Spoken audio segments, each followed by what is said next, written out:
And I think now everything is set and we can finally start with the first speaker, Professor Christophe de Maizière, who will give an introduction, a first introduction into this exciting book project. Christophe de Maizière is a professor in urban and regional planning at the University of Tours, and he belongs to the team of authors and is also one of the editors of the book. So I give the word over to Christophe, and welcome to you. Thank you very much, Britta. It's a pleasure to see you today. There are a number of people that we have worked with on this book, but also I would like to say welcome to the other experts and to the audience. I would like first, on behalf of the book editors, Ulrike, Evelyn, Didier, and myself, we would like, of course, to thank warmly the 24 contributors, the authors of the book. We thank you for this long editorial adventure, which was, I think, a source of numerous scientific, but also cultural and interpersonal exchanges, and this was great. So my task this morning is to give to the audience a flavor of the book without providing too much detail. So in the next 10 minutes, I shall just address two questions. How did we work? And what are our joint results? Because this was an intensive cooperation between French and German experts. I'm trying to change slide, and I can't. Okay. Sorry. Sorry for that. Yeah, I don't know how to change the slide. It's a pity. Okay.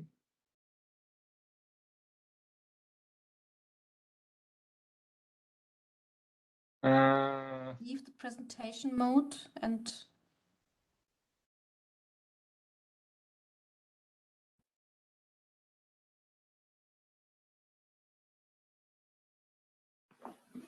il faut que tu sois sur ton PowerPoint. Sorry for that. Normally it should work very easily, but it doesn't. Okay. So maybe I will just stop the presentation because we're going to be short of time. So the first question, how did we work? I think it's rather, why did we work? Well, Britta explained that the book is there because we think that cooperation, scientific cooperation in spatial planning is really necessary between France and Germany, because our cities, but also our small towns and middle-sized towns, metropolitan regions as a whole are changing fast. And we think that there is a great pressure on urban development, and we need to conceive new strategic approaches to the management and the development of all these very varied, diversified, urbanized places. So that's the main reason for the book. We think that by comparing the situation and the planning tools, we will learn a lot in the country where we work. So this said, what are our main results? I'm not going to go deep into the book because it is in open access, so you can read it. You can read the chapter you're interested in. But if you have a look at the table of contents, I have the book right here, of course. Basically, the contributions of the 24 authors can be grouped into two main sections. The first part of the book deals with the dynamics of urban areas and the existing planning institutions and planning tools in France and Germany. And the big question for us was, what can we learn from the other countries. So to say it another way, what is common and what is really different and striking when you discuss it with colleagues. Well, what is similar, I think, is the following. We think, and I said it already, we think that urban areas are changing differently in France and Germany according to a number of factors. An obvious variable is the region, to the macro region to which a city or a town belongs to. There is, like in many other European countries, and maybe we will go back to it in the discussion, there is a north-south divide, or there is an east-west gap in France and Germany, if you consider demography, employment, the quality of life, etc., etc. Many authors stressed the second variable, which is the size of urban settlements. And the authors, they make a clear distinction between, on the one hand, metropolitan regions and very large cities, and on the other hand, small towns and medium-sized towns. So regarding metro regions, what can we say? France is very different from Germany. France is characterized by the strong primacy of the capital region, whereas in Germany, the urban system, we all know it, the network of cities is much more balanced.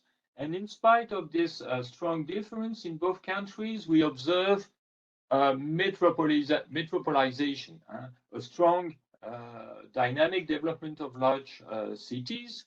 But at the same time, in large cities in France and Germany, metropolization has probably intensified social segregation and special segregation at the same time. And if we add the pandemic and the visible effects of climate change, there is a huge challenge for large cities in France and Germany, which is to become fully livable.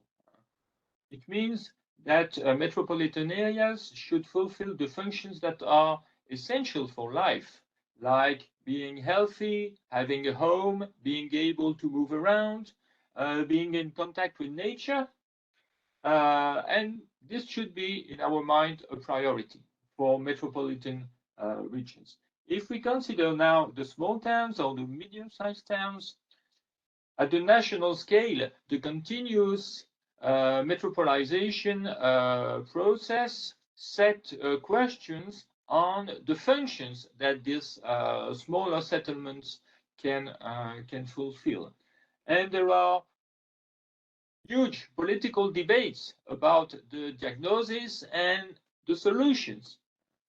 Well, our experts, our contributors to the book, they say that such towns, the small ones or the medium-sized ones, they follow a great range of development paths.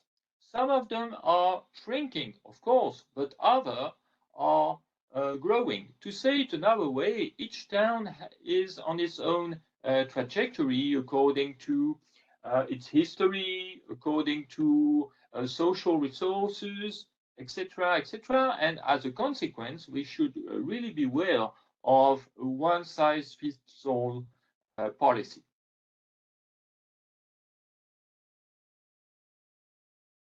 Okay, let's turn now to the second part of the book. The second part of the book is devoted to looking forward. What is going to happen in the next 10 years or the next decade? So what will be the future of cities and towns in Germany and France? So in a series of joint contributions written by German and French experts, the colleagues tried to reassess the potential of urban settlements in France and Germany in the context of new forms of mobility, in the context of climate change and other environmental challenges, in the context of digitalization, etc., etc. Later this morning, there will be group work on these issues. So I'm not going to enter into details, about each of this theme. But I should say that the book project developed before the COVID pandemic started, before the war in Ukraine took place, and also before the floods unfortunately hit German and Belgian cities in July 2021. So these crisis events, and it's already in the book, these crisis events underlie an argument, which is that cities and towns need to live with uncertainty. And we think that planning and planners can help the decision makers, but also the civil society and population to anticipate and to live with uncertainty. So how are Germany and France going to anticipate?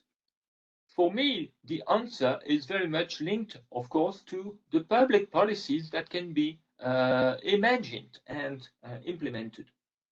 So I'm not going to deal now with the institutional differences between France and Germany, because the next speakers will talk about them. Just let me pick up what is similar, according to me, regarding these policies.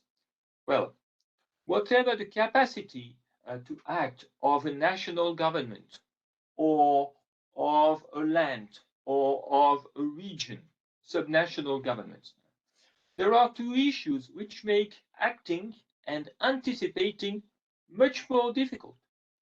On the one hand, public finances are limited, and even more as a consequence of the recent crisis I was talking about.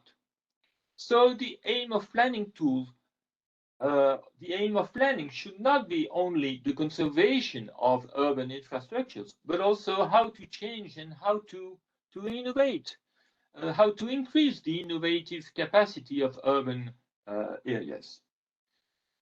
Well, if you think innovation, creativity, knowledge, these notions have for a very long time been restricted to very large areas. Paris, Berlin, München, Montpellier, and we think that new policies should today stimulate the innovative capacities of small towns or of deindustrialized regions. The second idea is that managing environmental risk or converting totally cities and towns to sustainable development will induce more resistance on the ground. And of course, there are excellent ideas from experts in national or regional administrations, and top-down approaches are easy to imagine if you want to curb climate change, for instance. But these solutions prove to be very difficult to implement, and that's a part of the story, of course. Looking at Germany, we can see that the mobilization of German citizens has helped to transform the planning culture in the last 30 years. I mean that the mobilization of citizens against the change in their neighborhood or against very large-scale technological projects helped to change the planning system. In France, which is very centralized in terms of decision making, we can see that facing the challenge of inventing a new model of development, new arenas for debate are set up. Such arenas give a voice to ordinary citizens, and on this basis, a new norm is developed. I refer here to the so-called citizen convention that was set up in France following the yellow vest crisis. So there was a debate for several months between 150 French citizens, and this debate paved the way to the Climate and Resilience Act. So looking at the policy design for the future in Germany and France, we don't know if there is convergence or divergence, but we know that relying on local initiatives, giving a voice to people, to the civil society, and also, of course, to the scientists. This is a way to acknowledge the limit of the top-down approaches.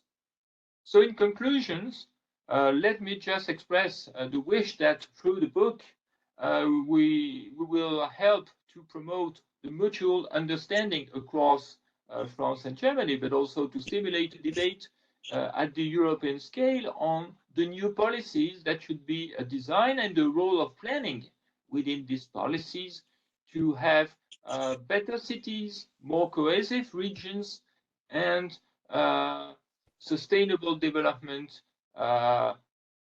set up and implemented everywhere. Thank you very much.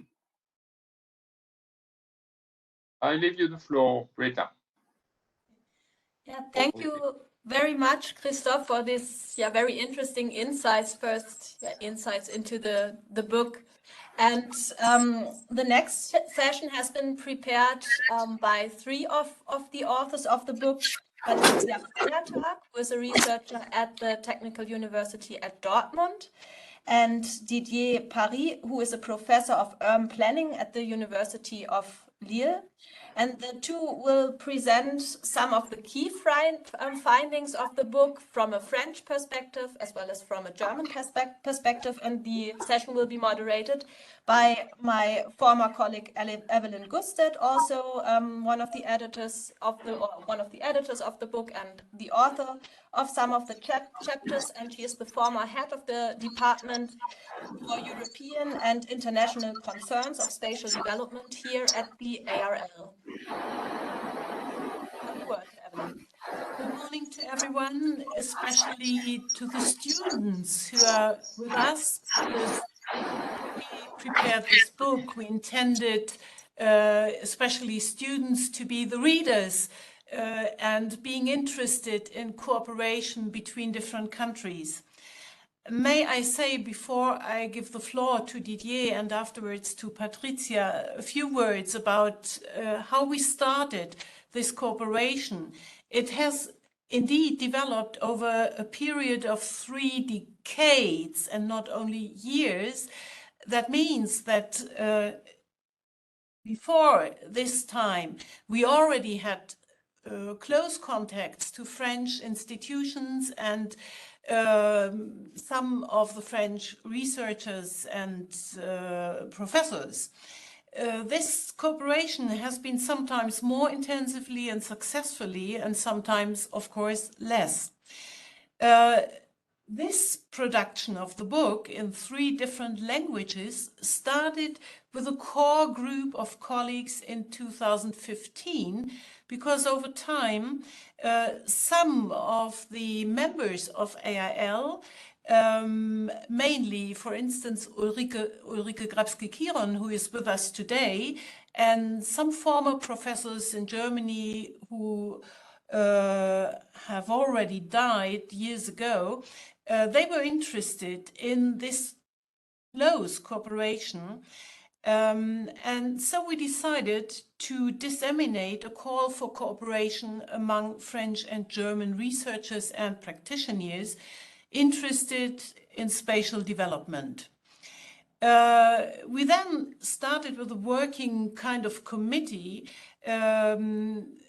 identifying focal points for future work, and these are mainly reflected in the different chapters of the book you can find online, and you see in the chat, if you follow the chat, also the link to the book in open access mode. The whole work was mainly financed by the budget of AIL, but it was generously sponsored by the University of Münster, where Ulrike used to be a professor, and her Institute of Geography, by the NRW Bank and the Institut Français, as well as the Fritz Thyssen Stiftung.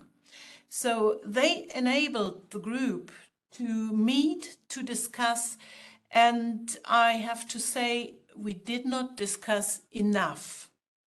So we have to proceed with our discussion in different circumstances, different groups of people.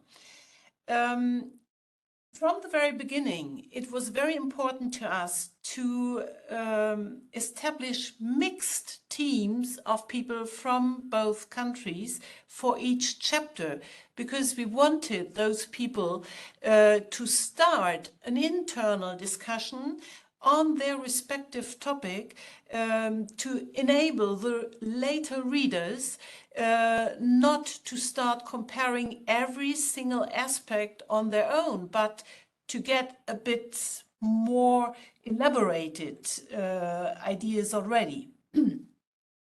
So the starting points and lines of development of cities and urban systems are shown in both countries in their thematic spectrum. Different types of cities and different planning systems they have, and we demonstrate also the socio-economic and demographic backgrounds as well as the political conditions.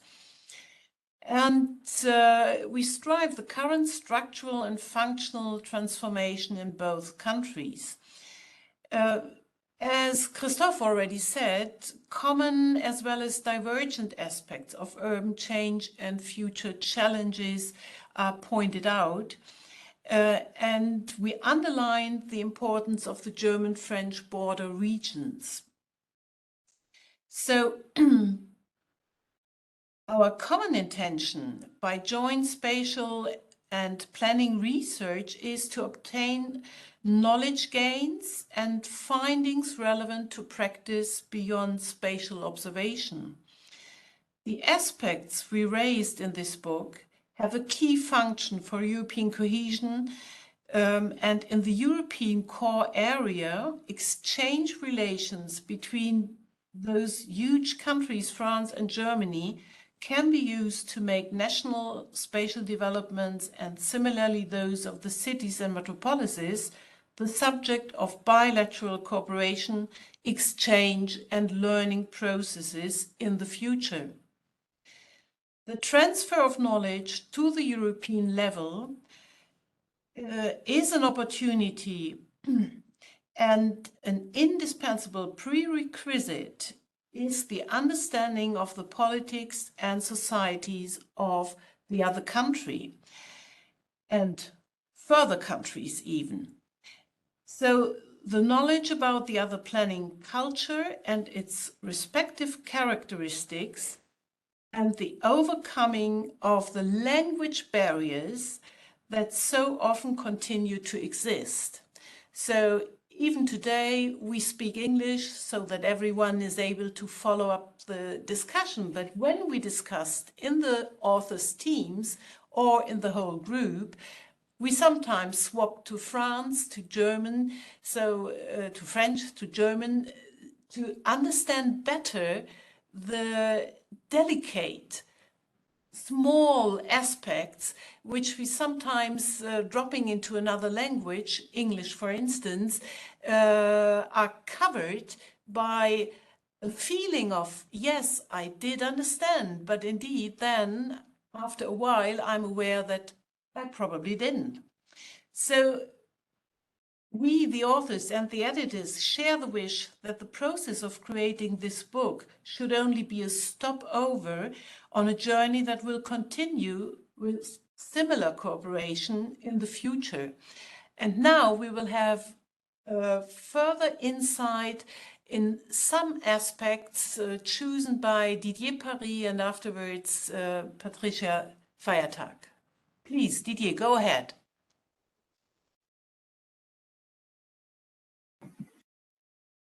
Unmute. Hello, morning, Morgan.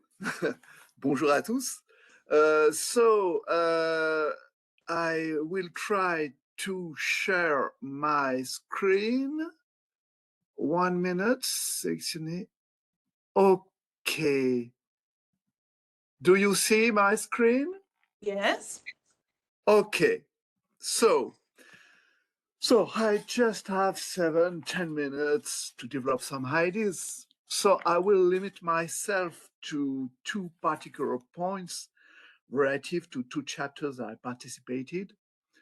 First point, and it was just underlined by Evelyn just before, the interest and difficulties on international comparison in our field of spatial, regional, urban planning, why the legal and political frameworks are different. And second point, a focus on the first comment relative to the great variability of the political and legal frameworks on the French side versus the greater stability on the German one. So, first point, regarding the interest and difficulties of international comparisons, this introduced the question, and Evelyn spoke about that, the question of the vocabulary and concept used both sides of the border. For me, it's not the first experience of international comparison. We had such an experience with the French-British study group in the year 2000. And in 2007, we have prepared a book, Spatial Planning Systems of Britain and France, and it was really the same question of vocabulary and concept. So one example here is, for example, für Beispiel, the word métropole, relative to the chapter 4.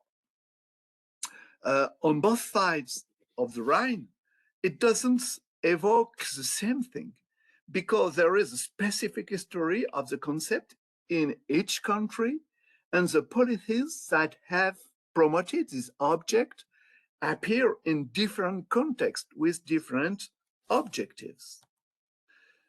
The result is that in Germany, where for many decades there had already been mergers of municipalities, and where today the big cities are clearly defined entities in terms of boundaries, demographic weight, and governance, the metropole constitutes a level of cooperation for urban development between cities. For example, Metropole Ruhr, die Stadt der Städte, or between the largest city and its regions, Metropolregion München, or a bit of both, Metropolregion Frankfurt Rhein-Main. In France, because there have been no mergers of municipalities in the past, the metropole is the current result of the intermunicipal, intercommunal process, which has been in place for decades with more or less difficulty, and I don't develop here this story. But the last step was with the law MAPTAM, named MAPTAM, in 2014. In short, so a large German city benefits from a political and economic capacity to act greater than a large French city in the sense of a municipality, but comparable to a French-style metropole, with a huge difference in matter of governance, because in France, share between the municipalities making up this metropole. While the German-style metropole would correspond to an extended area of cooperation without real equivalent in France, despite the try of the former Data Act in 2004 with the bid for metropolitan cooperation. The best correspondence would be with the pôle métropolitain, but more or less unsuccessful in France. So we can therefore imagine the possible confusion in the use of the words by students, of course, but also by political actors from both countries. It's true for Metropole. It can be true for other concepts or notions, for instance, medium-sized cities or things like that. So the second point I intend to develop is it's a French point of view. It's the question of the acceleration of the viability of the political and legal frameworks on the French side versus a greater stability on the German side. So a French point of view, what does the German think about that? We can have a debate. We had the debate also with Evelyn, specifically in the chapter 2.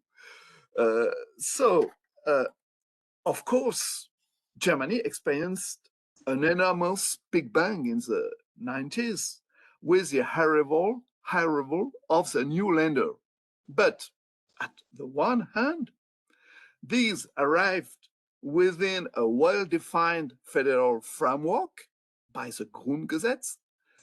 And on the other hand, since this period, the legal frame, if it's not fixed and of course evolves according to the social and economic context, reveals an appreciable stability in our field of urban planning in comparison with France.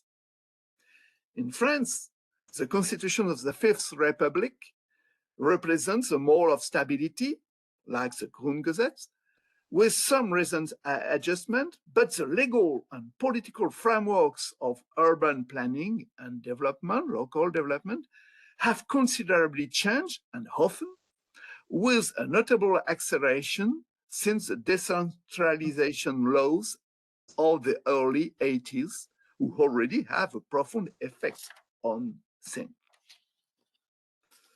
But for 20 years, we are in front of a real runaway, a headlong rush with a lot of things. For Beispiel, for instance, multiplication of intermunicipal, intercommunal reforms up to the most recent version with the Metropole. Recently, the merger of regions with new sharing of regions with greater regions. We have variations around the notion of departments. A classical one, departments created with the French Revolution, but yet with the collectivity of Corsica, with the European collectivity of Alsace. We have new tools of planning, the replacement of the SDO by the Schema Director with the decentralization in the 80s, of course. The Schema Director by the Scott with the SRU law in 2000, okay. Same thing with the PLU local urban plan in 2000s. Next, the PLU evolving into PLUI, E for intermunicipal, intercommunal, and even into PLUI HD, habitat, déplacement, housing, transportation, having the same effect of a PLH, local housing program, the PDU becoming PDM. Stop. Please stop. I hear you through my screen, so I stop there. In 2018, we thought that the Elan law, Elan was the acronym, I forgot it, sorry, it's not, in France we like acronym, we thought that it will bring the last touch, but in 2021, the climate and resilient law introduced new elements, in particularly the ZAN, Zero Artificialisation Net. So this shows both great flexibility in the adaptive capacity of the country, but sometimes makes you dizzy and questions the consistency of public management. For Beispiel, for instance, and last but not least, for 2 or 3 weeks, the questions of the demerger of the new regions come now in the debate due to the too big size of certain new regions, Auvergne-Rhône-Alpes and Occitanie. So maybe we will have soon a new reform with the demerger of the new region, these new regions. This moving frame creates a loss of milestones for technicians of planning and politics, and a real fatigue, tiredness among professionals and urban planning academics who must follow them. It seems that Germany shows more stability, even if, of course, things can evolve according to the social and economic context. Debate is open. A lot of other comments can be brought, but I stop here. I finish my time, and I thank you for your attention. Thank you very much, Didier. Please remember, the audience, please remember, if you have questions or want to give statements, use the chat. And we were just made aware by our colleague from France, Véronique Menet, that Ilan, she explains what it is. Probably she can just add the link to the chat to find it very quickly. But I'm sure that Googling is a good version as well. So, Patricia, please go ahead. And if there are questions in the end, we hope that we will still have some time to answer them. Patricia, please. Okay, thank you, Evelyn. The first point I would like to make is that France and Germany share many characteristics, challenges, and also aims regarding their spatial development. So both countries cover an extensive geographical area and are industrialized Western European welfare states, now facing challenges regarding structural transformation of their post-industrial cities and regions. We have both shrinking cities and at the same time fast growth in some urban areas, sprawl, and the need for climate adaptation. And in both countries, aims regarding sustainability, reduced land consumption, the conservation of natural resources, the protection of biodiversity, as well as sustainable mobility, with a higher share of walking, biking, and public transport, have gained importance since the 1990s. Didier has mentioned those regarding this aspect as well. And both countries use regional development policies, spatial planning instruments, and infrastructure policies, as well as urban regeneration strategies in order to reach a more balanced settlement structure. Both countries used to follow nationwide politics of balancing disparities, both between the urban and the rural area. We talked already about the question, what happens to the smaller cities, and between old industrial and modern service-oriented regional economies. And despite these similar aims, differences in the state structure influence the policy responses and the governance. So the most striking on the local level is the large amount of very small municipalities that still prevails in France, and the preference for voluntary cooperation of municipalities instead of forced amalgamation with these different forms of municipal grouping showed by Didier, whereas in Germany we had amalgamation mainly in the 1970s, and for the Eastern European, Eastern German states in the 1990s, resulting in larger and administratively independent cities, the so-called kreisfreie Städte, with a broad portfolio of tasks and a considerable budget. And as Didier mentioned already, the French reforms of intermunicipal groupings have been quite dynamic in the last decade. For the government of city regions, the new form of municipal grouping with the name of Metropole has been created.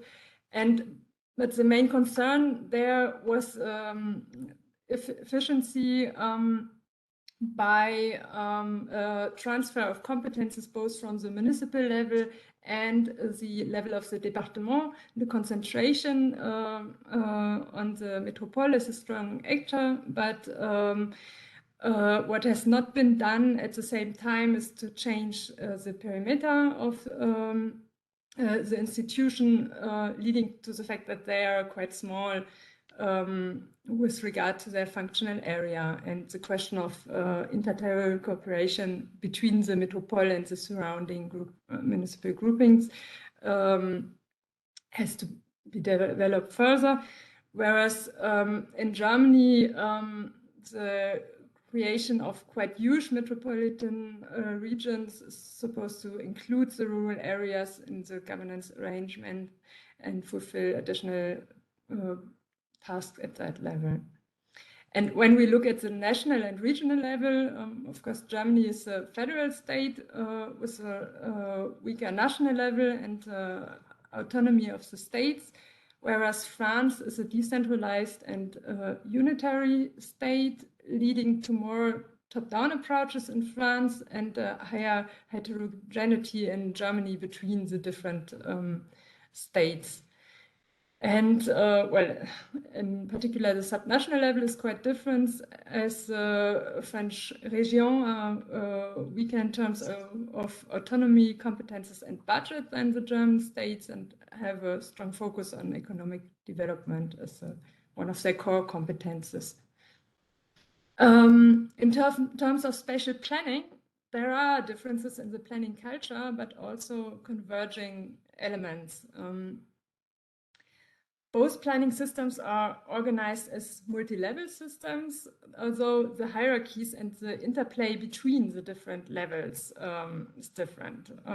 So in Germany, we have a fused system with a counterflow principle between the different levels of the state. Whereas in France, there's a juxtaposed system of région, département, and intermunicipal groupings, the EPCI, with sometimes unclear hierarchy or not at all any hierarchy between them. However, with regard to spatial planning, modest hierarchy of plans between the région and the intermunicipal level has emerged with the first generation of SRADET, Schéma régional d'aménagement et de développement durable et de l'égalité des territoires, which is now binding for the next level of planning, prepared by mostly by the municipal groupings, or several of them together. And as an important difference in France, there's a proactive planning style prevalent with the projet territorial, which is a compulsory element of regional and local planning and is related also to funding for plan implementation. And French regions are traditionally more oriented towards the distribution of funds than regulative planning instruments. Whereas the control of the settlement structure is an important element of the regional planning in Germany, and this is done to a large extent by site control, both by priority areas and restrictions, rather than by quantitative caps. And thus, in Germany, the cartographic representation is part of the binding plan, for example, in regional plans. And this is not the case in France, where the maps of the SRADET are purely indicative and are rather used to illustrate the strategic orientation and show a spatial vision for the region, and are then much more schematic in that regard. And While the higher stability mentioned by Didier does not only relate to the lack of territorial reforms in recent years in Germany, but also to formal planning instruments.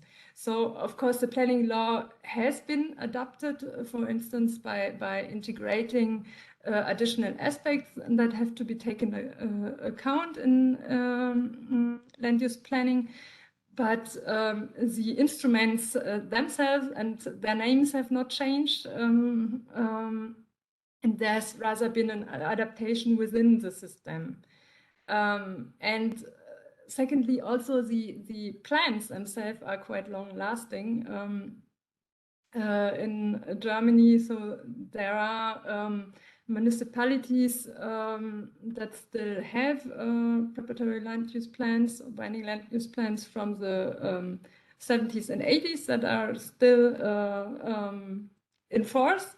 And the reason why this is possible is that the main purpose seen in these formal plans is their binding function to guide where development is allowed or not, and what kind of land use density and so on. So of course they have been adapted, but in many places not fully been redrawn over several decades. But when we look at similar trends, just like in other European countries, requirements for participation have been increased in past decades, and also regarding environmental assessment, as well as the use of digital tools, has been integrated more into planning. Okay, I'm coming to my last point. Well, France and Germany are neighbors with a long history of cross-border cooperation and nested arenas of cooperation along the French-German border. So while the territorial organization and planning competences remain in the sovereignty of each member state, interterritorial cooperation is developed in form of project territories, mainly, and soft spaces for different topics and with changing combinations of actors. And each cross-border region develops its own joint agenda with specific topics, despite the common set of tools. Thus, these arenas of cooperation are subject to constant adaptations over time. Thank you. That was it from my side. Thank you, Patricia, and once again to Didier. We still have 4 minutes, and there were no questions or statements concerning the findings you both mentioned right now in your reports. So I would like to question both of you, just a bit away from the content of the book. What was your biggest benefit in doing this work, this extra effort, because all the authors are not remunerated for their work, so it is non-paid work they did. But did you have any benefit, and what was it? Didier, would you mind to start? Yes. For me, the best benefit is maybe to best understand the French system, because in international cooperation and in comparative studies, it was the case in 2007 with the French study group, the French-British study group I spoke just before. We had the same experience, and you can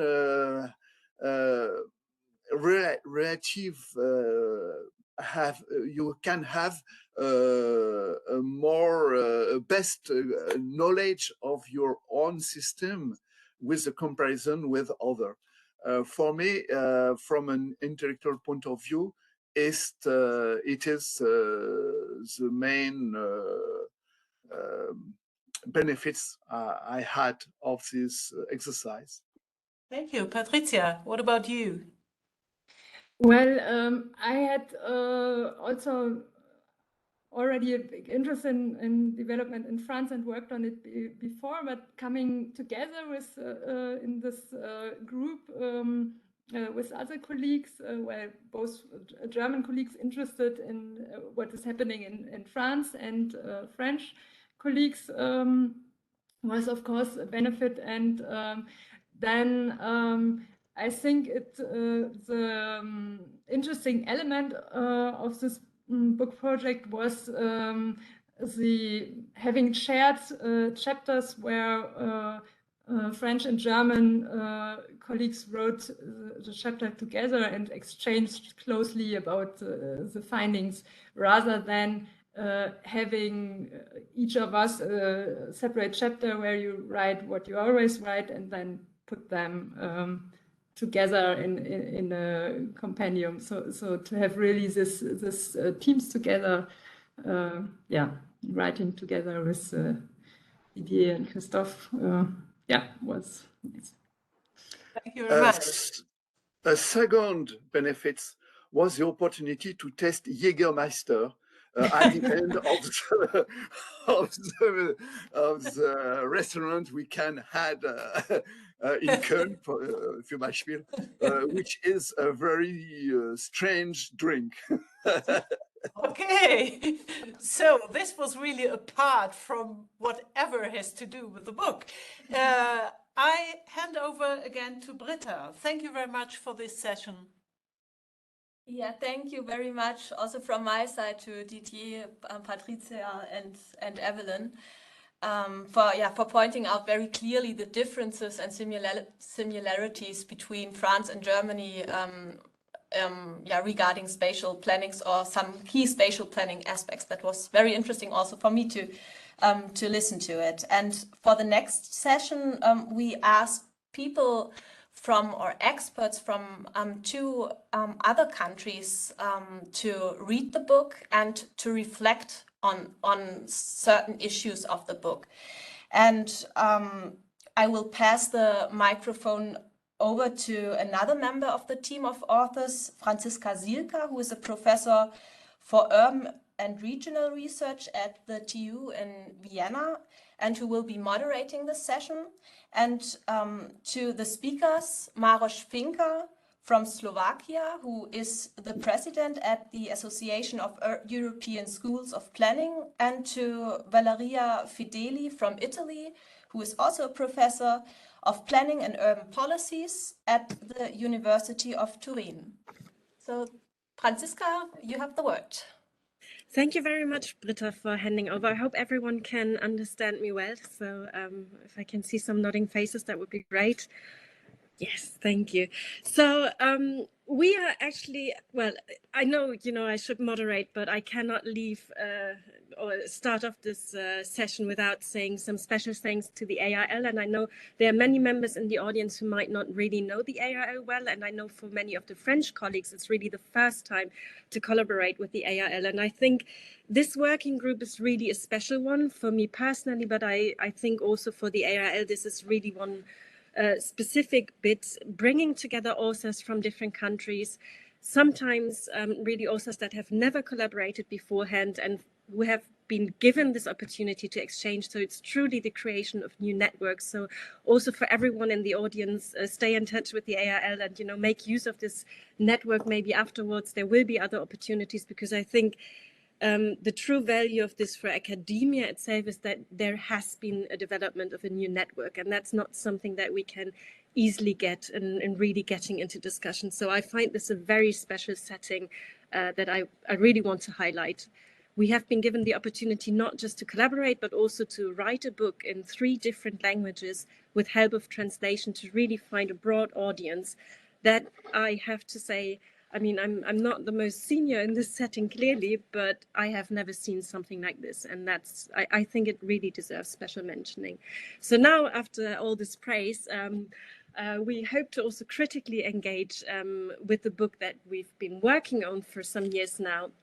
And we really felt we should not just have an internal discussion for a book launch like this, but engage in a broader debate. And so we invited Maroš Finka and Valeria Fideli, who Britta has already introduced, to give us some reflections on this book. And as you can see, we also tried to get some reach across the European continent to really get some further experiences with Maros, who has been president of the ASAP community for the past years, and also with Valeria, really a senior scholar from Italy. And now I'm again praising the RIL. Sorry for this advertisement session, but I think these are two people, but also the people that I was given the chance to write with, who I've been looking up to for quite some while.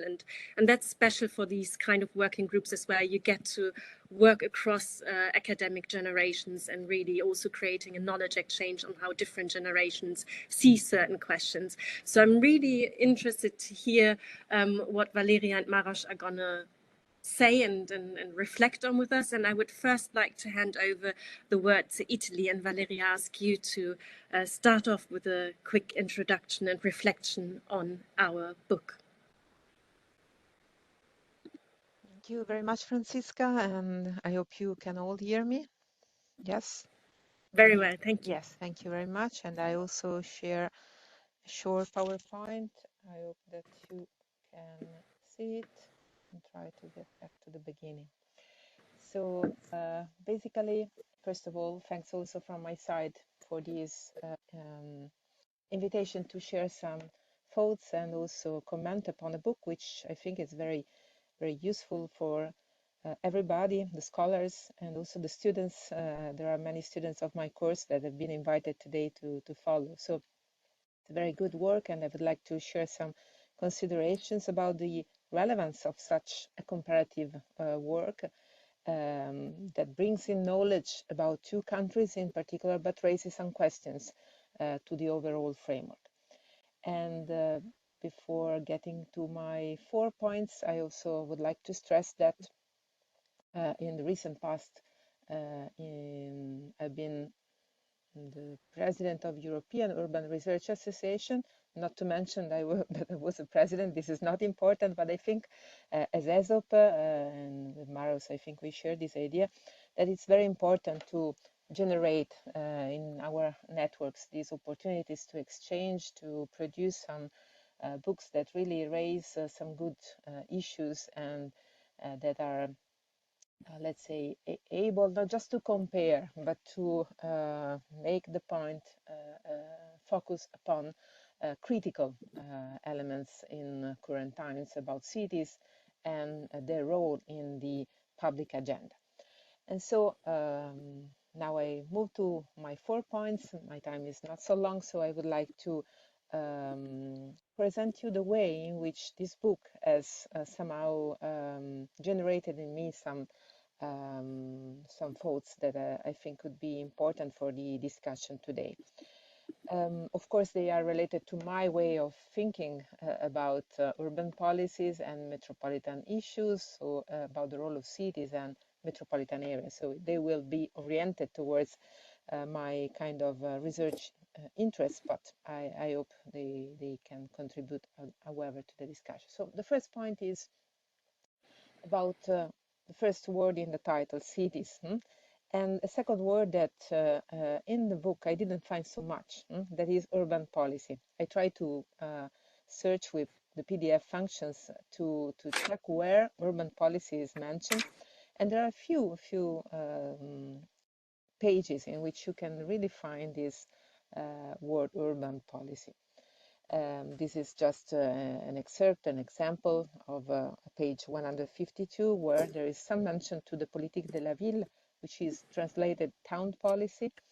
And this phrase says it has no relation to urban planning or design, but it's rather, in a nutshell, concerned with social issues in housing developments and top-down initiatives, mainly technology-oriented in the realm of ecology and environmental policies.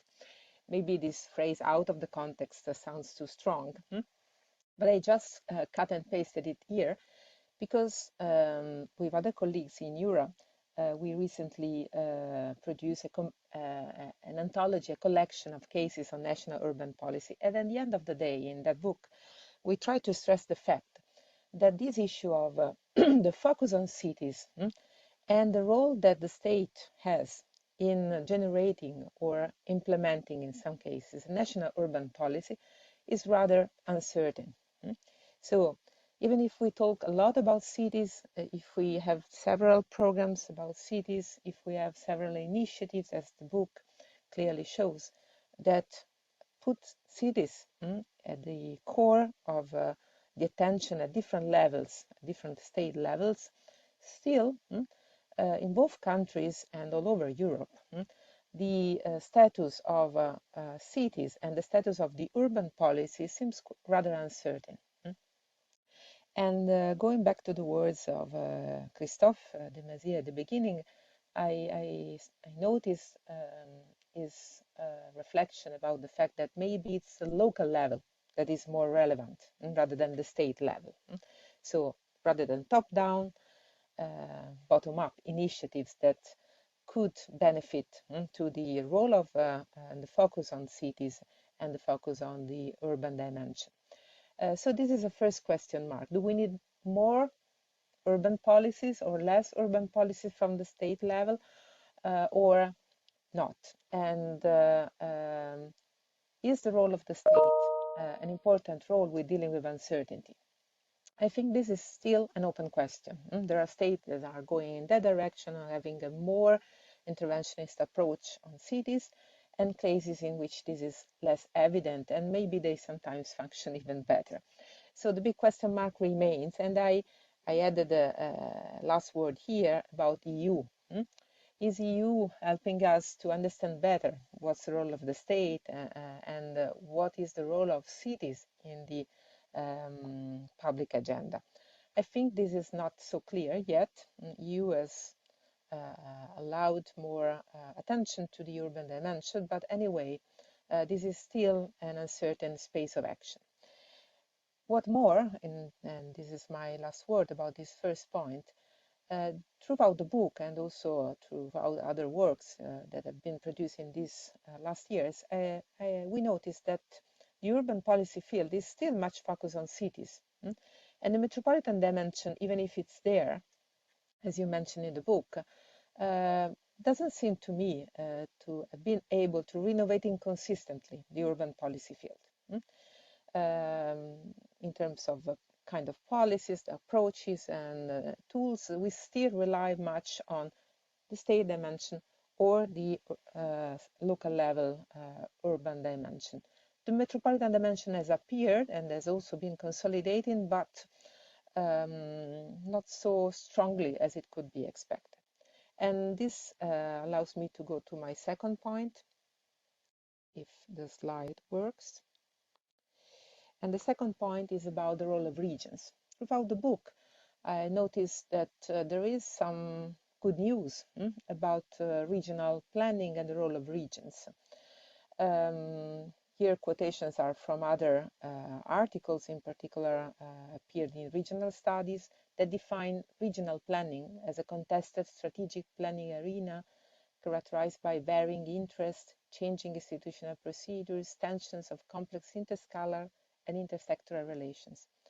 And other authors define regional planning as visionary, strategic, and/or framework-oriented. And in the cases of France and Germany, I have the impression that from different directions, this is what is regional planning. In France, regions are emerging spaces. This continuous process of reform make them quite complicated to be understood and explained. But I mean, it looks like there are new contested strategic planning arena getting formed and getting activated. And I would say the same in Germany, where the idea is that decisions are taken as mutual feedbacks. This extensive negotiation represents well this idea of regional planning as a strategic planning arena, which is a contested space. In Italy, if I can add a few words, we have a kind of different approach to regional planning, which is more regulatory rather than visioning. And I think this is a problem. And for this reason, I particularly appreciated the description of the French and the German case in order to raise some good issues, good questions to the way in which regional planning is not just designed, but also used in everyday practices. Also, the third point is somehow connected to this idea of regional planning or the regional or metropolitan dimension. I quote here a sentence of the book where there is reference to both cases, and there is this consideration about the tensions that small and medium-sized towns are experiencing between processes of metropolization, but at the same time transformation in rural areas that seem to go back to completely different stories. My point here is that in the book and in the two cases, I found a strong differentiation between cities, big cities, and small and medium-sized cities, which I think is the case also for Italy. We distinguish, for example, between metropolitan cities and inner areas, which is a larger definition than small and medium cities. But quite interesting, we still work on them as different objects. While more and more, I think we need to go beyond this contraposition, and we have to activate a relational understanding of what happens in small cities and big cities, because they are so much strongly connected, as for the last chapter of your book also, that it's maybe something to be updated, this idea of treating them as differentiated objects. Even because rhetoric and mythologies, as you say, that are adopted in both cases still rely on very old models. And so I think the book clearly indicates there is need for an effort in that direction of changing our imaginaries. My fourth point, and coming to the end, is about fragilization. You mentioned this term in some part of the book, and I found it very interesting because we are working on that even in my department with a nationally funded project. And I think one of the points you raise in the end, digitalization, is a crucial issue in terms of fragilization. Again, I quote a sentence: "The pandemic has made it more obvious than any event before that future planning will be digital in all its parts, but that this process needs careful management and the strong involvement of people in cities, villages, and rural areas needed." So this sentence and the last chapter made me think a lot, because in this chapter the author says that cities are becoming smart or willing to become smart, planning is becoming digital, and this is true for France, Germany, Italy as well. But I missed one point that I think is very important, and I'm concluding here. Is there space for reflecting on how the production of space is changing in the digital era? Why is this question important? Because I have the impression that the production of cities, the production of urbanity could be much in trouble under these conditions, and we are too much relying on the technological issues rather than asking us a very important question: is city necessary in the digital era? What kind of city and what kind of urbanity this is producing? So I stop here because it's taking too long, but I hope these four points can be important for the discussion, and I thank you for your attention.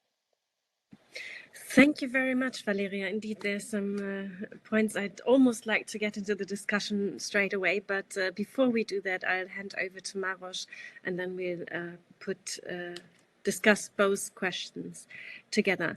Maros, I'm handing over to you as well for about 10 minutes of reflection on our book. Thank you very much. I hope you will be able to follow my presentation on your screens. Yes, we can see it. We see at the moment not the presentation mode, but it's working well. Yes, I will do it now, I hope. Fantastic. Yes, thank you very much. I hope it will be even functioning, not just the introductory slide. I was very honored to be addressed to provide this reflection from two reasons. First, I guess Germany and France represent 2 from 5 different planning cultures in Europe, as defined by Vincent Nadin.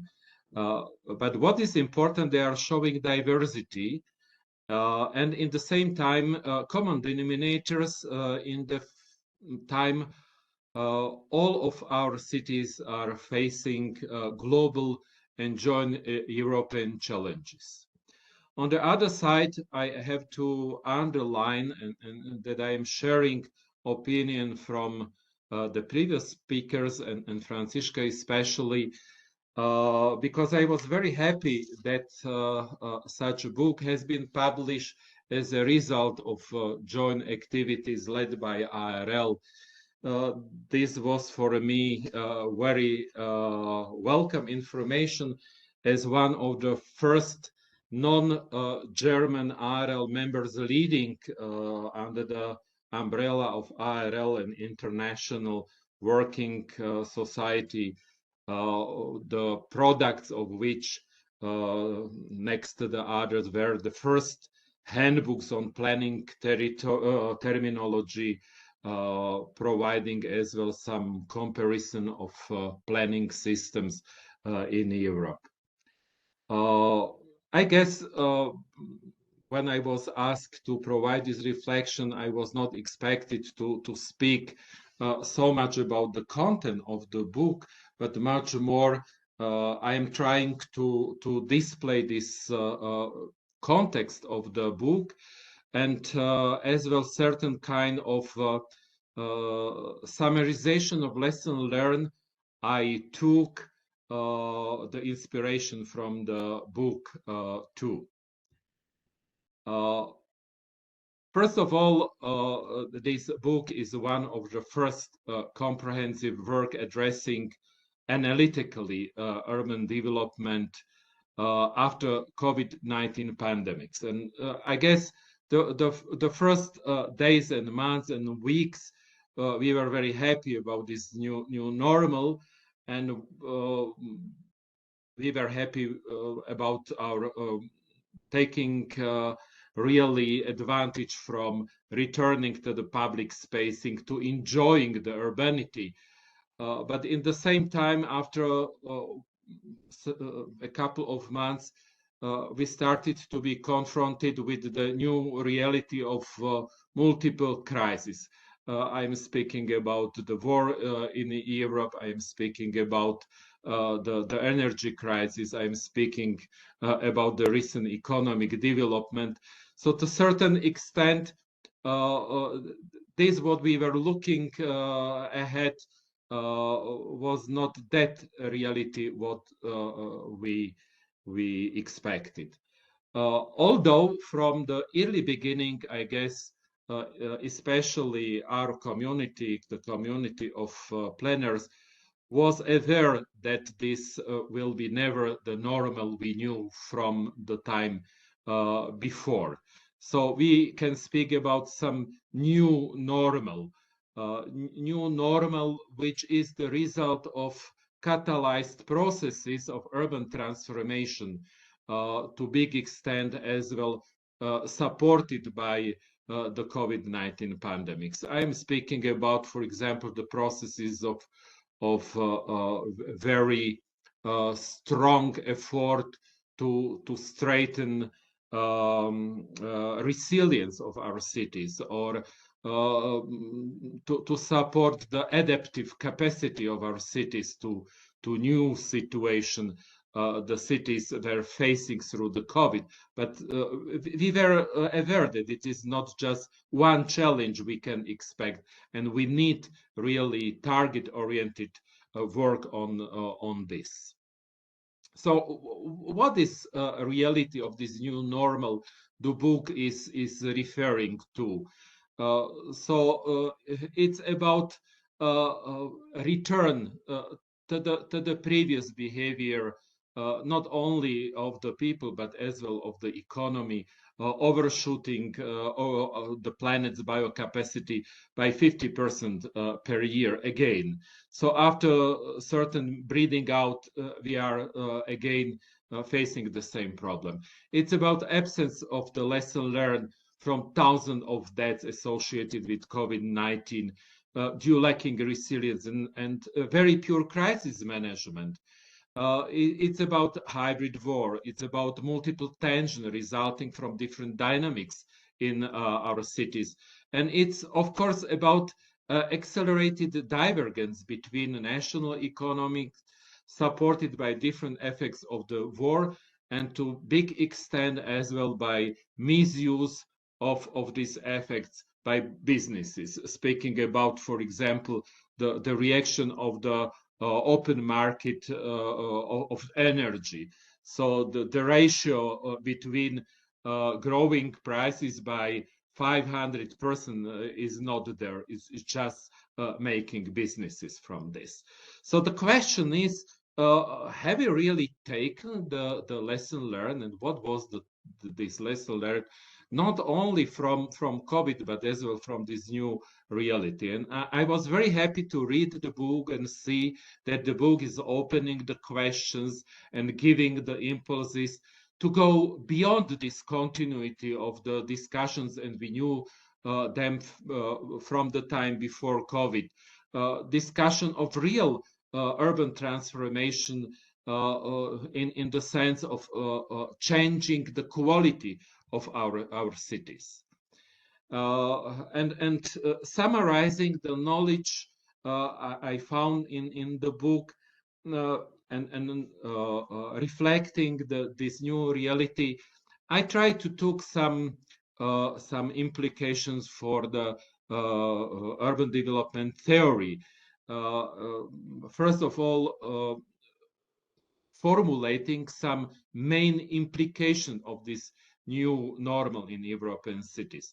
Already my previous speaker was speaking about the new urbanity. New urbanity is attractor of forthcoming urbanization. About new definition, what does it mean, urban population? About falsification and virtualization of our urban environment thanks to the digitalization, which has been already mentioned, and about the triangle of new urban ecology, economy, and society. Very briefly about these issues and challenges, the new urbanity, which is based on new joining and new sharing based on density of networks instead of the accumulation of the capacities. The proximity to the knowledge, which is much more important, and accumulation of impulses for creativity, synergies given by integration, and much stronger fourth dimension of our space, new spatial-temporal structures. This was as well reflected in the chapter of urban transformation written by Evelyn Gusted, Professor Grabski, Kieran, and other colleagues. We discussed very heavily already preparing the new urban agenda of the United Nations about the growth of our cities. And now, can I just yes? give a slight note towards the time? So if you could. Yes, I will do. So, thank you. We have to speak about the expansion of the phenomenon of urbanity as well into the rural areas. We have to speak about new synergies of innovations, synergies between technological, environmental, and social, even behavior innovation, which are behind the efficiency of introducing particular innovations. There was already the speech about the digitalization and falsification and escape from the physical urban space into this virtual space, and shift of many of the former urban functions which were behind the attractivity of urban spaces into these virtual spaces. And this all we need to handle, providing some new concept. The new concepts in the field of urban ecology, providing really the base for new urban paradigm, concept of resilience based on persistent robustness, adaptability, flexibility, transformability, especially involving the dimensions of new economy and in new society. We have to speak, and the book address as well the development of new urban economy, which in many cases used to be simplified the term smart economy. But it is not just smart, it's the synergy between this dimension of smart and digital and intelligence and industry 4.0, the robotization, but in the same time on the other side the eco nature close solutions, ecosystem services, and resiliency in the economy. And last but not least, the new urban society, speaking about networking, speaking about smart, resilient communities across all levels, communities which have the capacity for self-learning, self-organizing, communities based on cooperation, following the principles of tolerance, safety, security, and justness. And of course, this is as well addressed by the book. We have to bring the offer on new systems of governing such communities, moving even ahead the concept of participation towards the co-creation, towards co-responsibility, which can be appointed by the term polycentric multi-level governance system.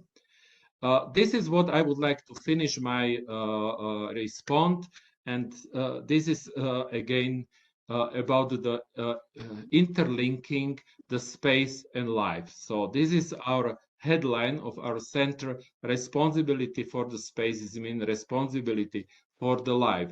So responsibilities for our cities is responsibility for the life of their citizens. Thank you very much, and this is my last message. Thank you very much, Valeria and Maros, for these great reflections. Indeed, I think Christoph quite well. It deserves a digital applause. Very comprehensive reflection so far, and I've seen that there's already 2 reactions in the chat, so I'd directly move there. Britta, if I'm not mistaken with the timing, we've got the time, correct? Yes, you have 10 minutes left. And good. So, Christoph, how about I read out the commentary you just said, and if something's wrong, I'll just, you can come in.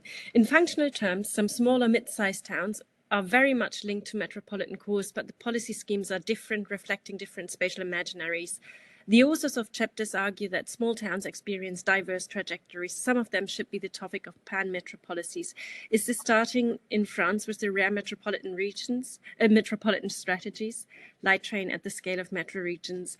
So, Christoph, I assume that this question is not directly for Maros and Valeria, given that they are not maybe from France and know the metropolitan strategies in depth. Well, actually, it was a comment on Valeria's speech. I fully agree that spatial imaginary oppose small towns on the one hand and metropolitan areas, and in that respect, maybe the book does not really do justice to bridge the two, because we chose to write separate chapters on metropolitan regions, metropolitan government in France and Germany, and small towns or medium-sized towns, where 2 chapters were written by colleagues. So I referred to it in my initial speech. In policy debates, there are a lot of talks about the poor, the shrinking, the decaying small towns, far away from metropolitan areas, but sometimes they are very close to metropolitan areas, and they take advantage, especially uh, Maroš spoke about the COVID pandemic and its effect. We know that in some regions, people lived in very large metropolitan cities to settle down in satellite small towns, and this needs to be accompanied by special planning tools and by cooperation. Most probably, I would argue that this is going to take place at the horizontal scale and not only from thought and design from Paris. Laura wanted to comment maybe also on the transport project, which are developed in France at the moment. The French President of the Republic announced that 10 cities would benefit from funds to develop collective transport system at the scale of metro regions. So the scale is still very present, but this depends on the capacity of the local actors on the ground to cooperate and also to design the new lines, because this means that you discriminate some places where people will benefit from the transport system and other places where the train is not going to, or the train or the tram or etc. are not going to arrive. Thank you. Indeed, thank you very much. Yeah, there are many activities out there to try to conquer the relations between rural and cities, and more metropolitan areas. Before, I know that Maroš has raised his hand and Ulrike. I'd like to first take up another question from the chat and make use of Maroš and Valeria's contribution. And Dr. Pauline Paupier just wrote, well, first of all, thank you for the contributions. You clearly characterized the similarities and differences in the concepts of metropolises in France and Germany. How do you analyze the consequences for policy making in Franco-German metropolises like Strasbourg?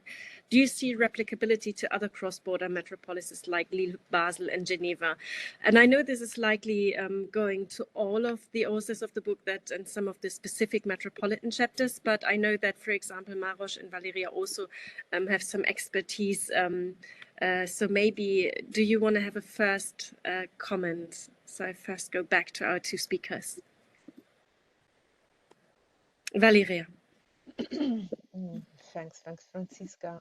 I just wanted to react to Christophe de Maizière's comments, and maybe also if I manage to say a few words about this second question. I completely agree, Christophe, and I was exactly thinking of the same kind of things. There are sectoral policies, which traditionally we consider sectoral policies, that are indeed generating kind of responses and answers to the new dimension of the urban and this interrelational dimension of the urban. So I was exactly looking at the last chapter, thinking out that maybe there you can find some interesting things independently from the traditional imaginary. So I guess in that sense, the state can can support some interesting innovation, but it's complicated because the sectoriality of those policies, however, sometimes prevail. But this is promising. As for the second question, I would say that we really kind of need this capacity of looking at metropolis that are between boundaries, that are really between boundaries, as example of doing the same kind of things in metropolis which have no, let's say, national boundaries in between, but have a very large extension, so much so that at the end of the day they are international across boundaries, urban areas. I mean, it's Lille, it's Basel, it's Geneva, it's Milan. So I guess we should even more figure out the more traditional cases of in-between metropolis as not exemplary and outstanding cases, but as the normal, with the words of Maroš. It's the new normal, having large urban areas crossing any kind of boundaries, and whether they are international, regional, or local, these boundaries still matter a lot, and are an obstacle to planning in a strategic way and thinking out of the box of regional planning in that direction, as I mentioned in my slides. But I just don't want to take all the time. Maybe Maros wanted also to react. Thank you very much. And just to give an announcement, because of the program, we have about 5 minutes left. So I'm pushing your lunch break a little bit further, but I think it's great to have this interactive discussion. So Maros, yes, you might have some comments on my previous questions, but in the meantime, there's one more question that has come up in the chat. Maybe you can take this up as well. I'm not going to read it out because I'm sure you can read it yourself. It's about the question whether these the concept of new urbanity is still valid after COVID. Maros. Yes, I want just to provide brief reflection of Christoph's remark or question. I think all of us are aware about necessity to develop specific strategies for different scales of our cities, but it is not just about scale. It's about various specifics of the cities. So it's very difficult to develop some overarching strategy which is fitting to each size or each type of the city. But on the other side, I guess we have many common challenges. And I'm many times asked, for example, from the representatives from the small cities or rural settlements, whether the smart city concept is applicable to their size or their specific. So it is showing that really sometimes we used to forget that these small cities or villages are facing the same problems, and perhaps they can, with certain adaptation capacity, to adapt as well the strategy to take the lesson learned from the strategies for larger cities or metropoles. And we have, Franziska, you are in Vienna, and you know very well that Vienna Bratislava is as well very similar cross-bordering region, perhaps not so much confronted with the problems of different planning cultures in the two sides of the borders, but I guess the same problems we have. And I was very surprised, for example, taking part at the EU event organized by French embassy in Budapest last June on cross-border data evidence-based, let's say, strategies. And I was surprised we are discussing such things already 30 years, and still we have not did the proper step ahead.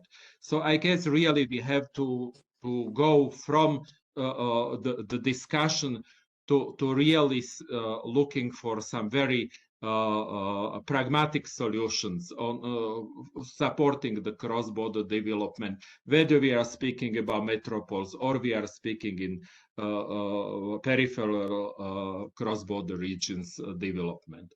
And this question about new urbanity and COVID, I think, as I said at the start, I guess the COVID did not brought so much new challenges. It just catalyzed the processes, and these processes really needs the principal change in the quality in our cities, and this is this new urbanity. So I guess this is just that we became to be much more aware about or the change already done or the necessity of the change. Thank you.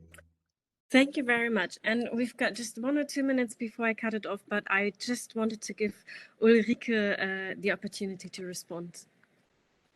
Thank you, Franziska. I only wanted to advise against the discussion only focused on small and medium-sized towns linked to metropolitan development. So I think there is a strong determined development of small and medium-sized towns, and we try to point that out in these two chapters in the book dealing with this type of towns. So it was only the advice not only to discuss these types of towns in connection with metropolitan areas. So that was only advice.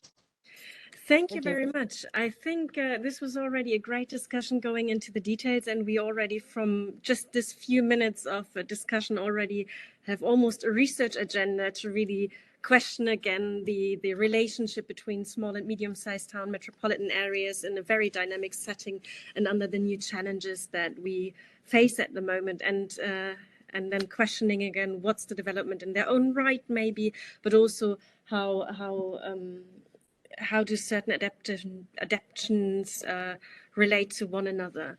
So I'm aware that there's another comment. Christoph will read it, but I'm not going to take it up anymore, because one of the things that's really important is that we all respond to our needs, and one of them is food. So I'll ask Britta to introduce what the interactive lunch session that is on the program is about. And first of all, before I hand over to Britta, once more to Maros and Valeria, thank you for taking the time to read the book and to offer us your reflections, which has already proven to be very valuable. Now, Britta, what are we going to do now? Yeah, thank you, Franziska, and thank you, also to Valeria and to Maros for these great presentations and for the very interesting discussions. To the tight time schedule, I ask the moderators of the 4 breakout rooms to be prepared after this session to give a very short report, each of them. So I would like, just going number by number, to ask first Ulrike Grabski-Kiron to tell us what was discussed in the group urban development in times of crisis. Ulrike, please. Yes, thank you, Evelyn. Unfortunately, we had some severe technical problems at the beginning, so we were a little bit run out of time. But finally, we managed to come together and discussed some aspects of the subject. I tried to put forward 2 questions and 2 theses concerning the development of small and medium-sized towns. So firstly, I asked for the factors of crisis. So when will a crisis, or what turning point can be defined when problems in urban development develop into crisis? And it was Didier who said, well, we shouldn't talk about crisis, but of uncertain contexts of urban development. So we talked about these contexts, and Jean Perroni made an input and said he talked about his experiences in cross-border cooperation during the COVID crisis, and he was very much focused on the need of shared solidarity, and the need and the crisis, the COVID crisis in the French-German border regions has very much shown the needs of change in governance. And we discussed, would it be, or is it possible and necessary to transfer these change in governance to urban regional contexts? We couldn't find we couldn't finish that issue. It would be worth to discuss it in a broader context. And then finally, we turned to, based on one of my theses, which I have put forward, the thesis asked for resilience in longer terms. So the thesis was as follows: small and medium-sized towns, do they have advantage on bigger cities to create pathways of crisis management approaching to resilience in longer terms? And we started to reflect on the position of small towns concerning resilience. And we had some reflections on the conditions of small and medium-sized towns. Some of them will perhaps really lose their positions because of a lack of competences, and others will really be able to preserve their urban qualities and to find these pathways to resilience in the longer term. We were in full discussion when then the session ended. So I think these are the 2 or 3 aspects we could speak about. Okay. Thank you very much, Ulrike. And I directly hand over to François Moncebo, who will report about sustainable development of settlement structures. Yeah, it was quite an intimate session. We were just 4 of us, and one of them was not here. So we were only 3, Frank, Mathilde, and myself. So, I mean, we had a very rich discussion at the 3 of us, but, you know, it was not as rich and lively if we were more. So we tried to see differences and similarities between France and Germany in the matter of sustainability. Well, first of all, we realize that sustainability is typically place-based and context-dependent, which means that we have to identify first which problems we will have to face locally. 2 problems. First one, when trying to make a city sustainable, it's crucial to understand how the people respond or resist to change. Second one, local knowledge is commonly underrepresented in a final decision.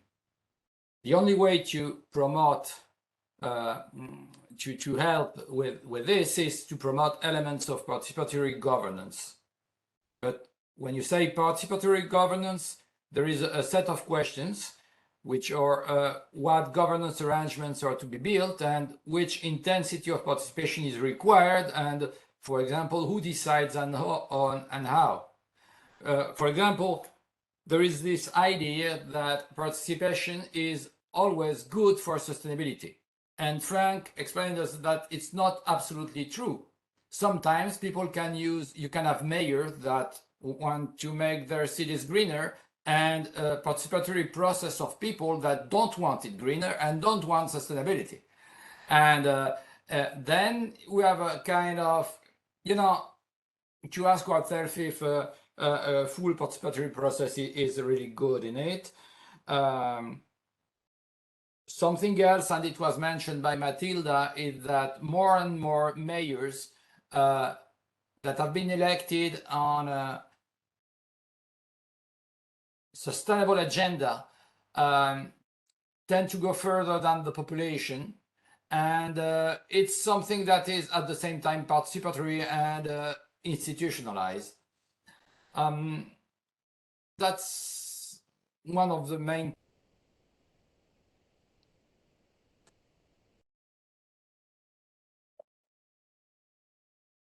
It seems that you are. We can't hear you, François. Did you mute? Yeah.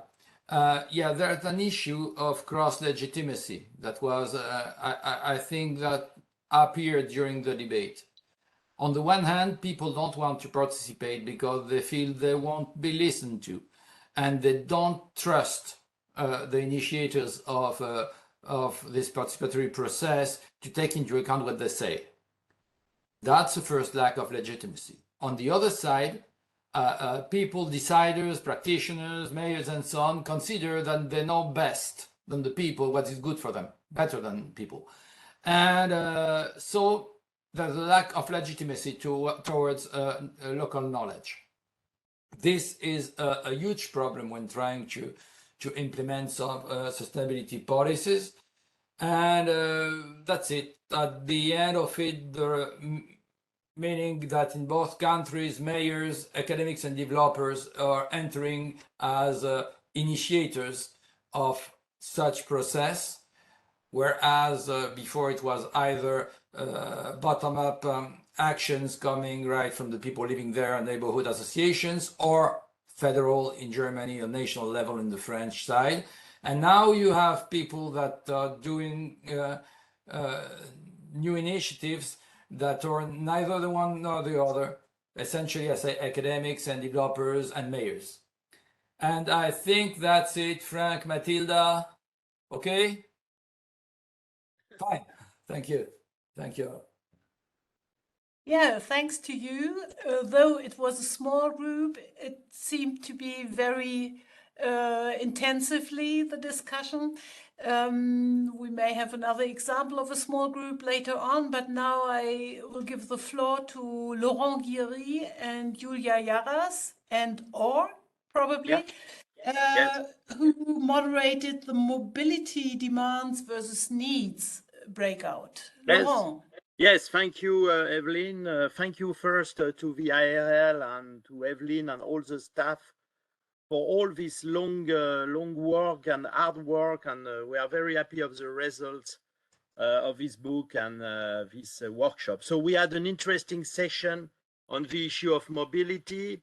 So we have some results to share to everybody. We have highlighted the point that public transport in both countries is a cornerstone of decarbonation in Germany and France, are improving mobility in the country.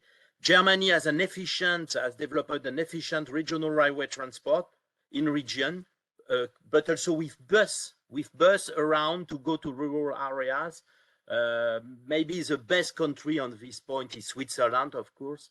And in France, we know there is a lack of public transport in rural areas. We have to go far away from the city center now because following COVID, people has moved. Some people went away of the city center, especially in Paris, and live outside. So we have to connect these people with public transport network back to the city.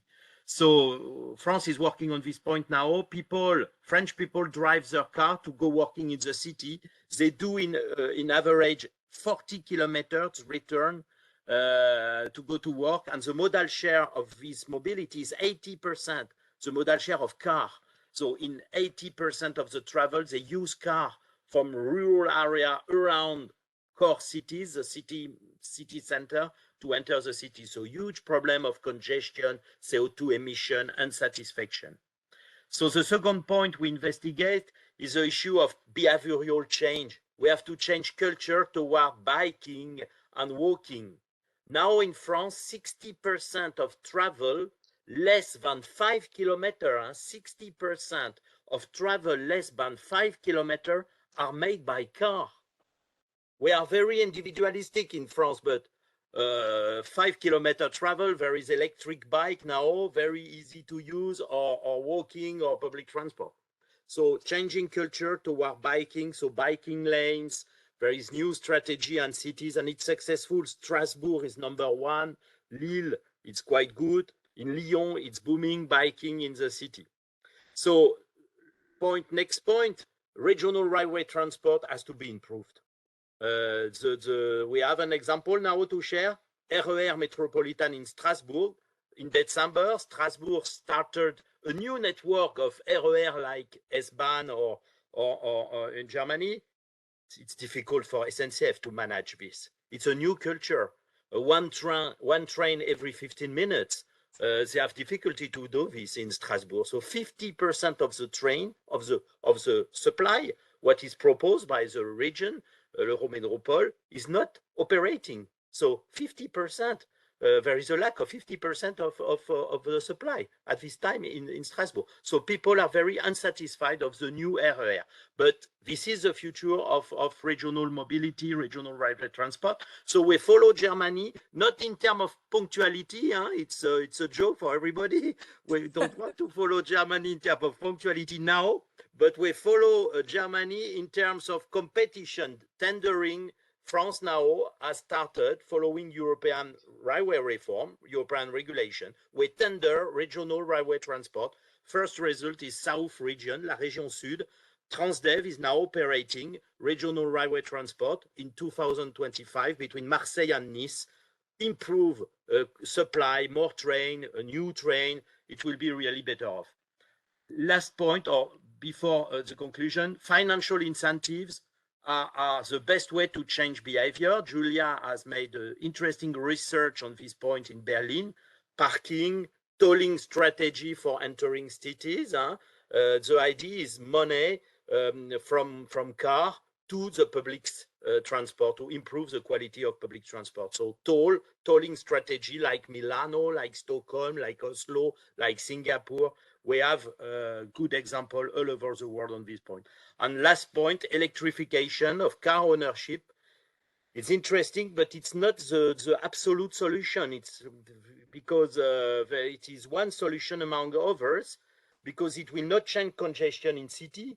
You will have electric car, congestions everywhere in city with electric cars. So it's not a problem. Public transport is a solution, but it can be a good solution for decarbonation in rural areas. But the problem at this time, it's very expensive.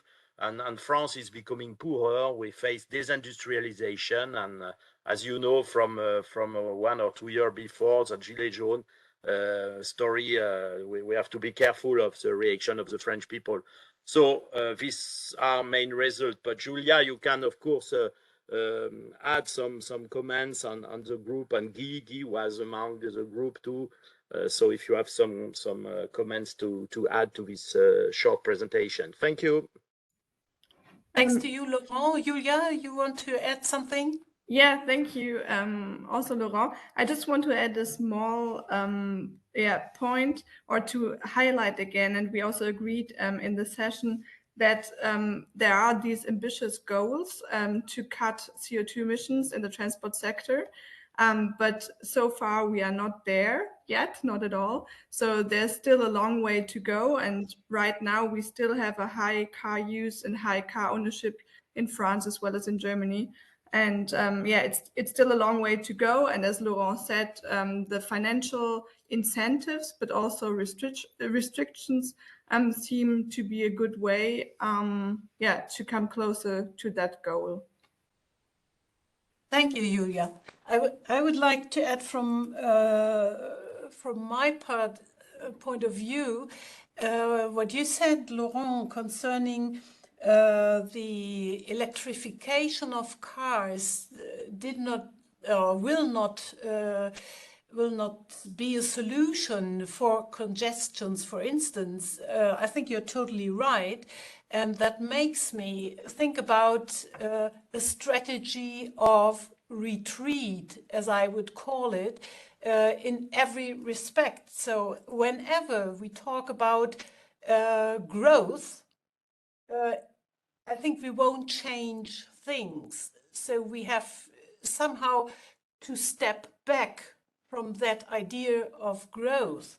But that encompasses quite a lot of aspects of our life, and somehow we have to learn to be much more modest. Otherwise, I think sustainability would be just a mere vision without any real realization chance. So, but that is my very personal idea of that. Yeah, you are right, because at this time the word sobriété, this is the main word we heard in the issue of mobility. So it's exactly what you have said, sobriété. But I think we have to be careful. Mobility is basic freedom of the people. So it's part of liberty, it's part of freedom. So we have to improve, of course, the efficiency of our mobility to avoid time spent in public transport, in 3-4 modes, where we can connect with two coaches or 2 trains. So improve the quality, but it's difficult. But sobriété, just what you have said, is on the agenda of government, of scientists, and at this time. I wasn't aware of that French term. So How do you translate this in German? Sobriété. It's not. I have to think about. I can't translate it right now. It's not easy in English and in German to translate sobriété. I will think about. So we have still one group to be reported by, where is she?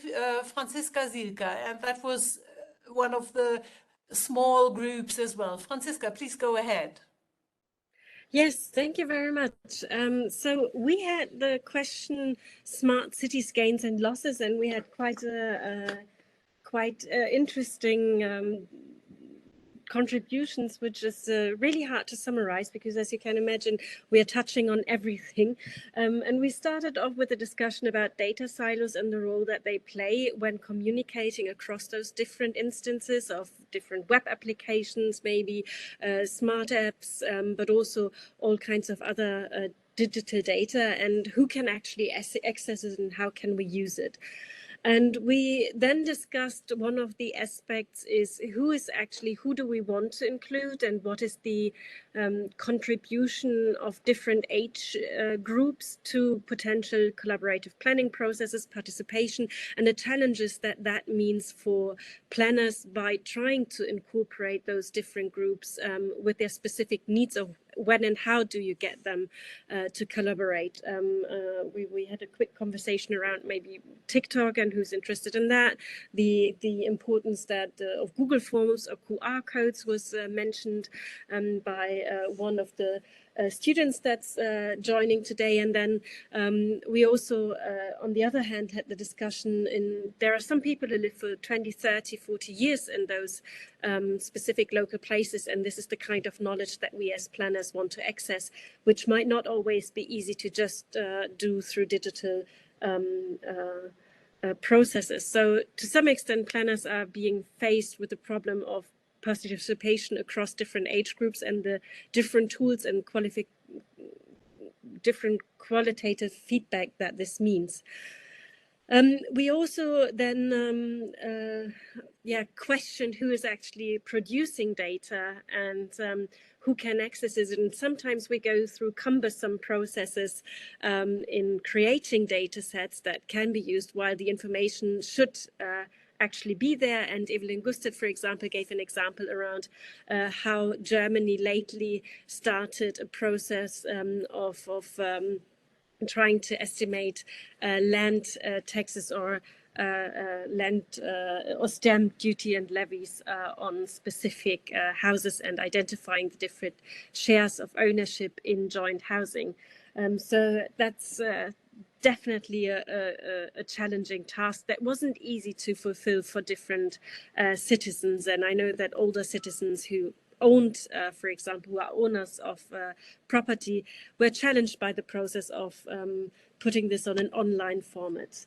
And then we moved to and that was the last point of the discussion we had, but a very important one, which is the question around education and what are we teaching both already at the younger age. So how do we take up the process of digitalization in an active teaching environment, but also posing the question of what does it now mean for all the planning courses across Europe and the world actually, and how do we make the new generations fit for those processes?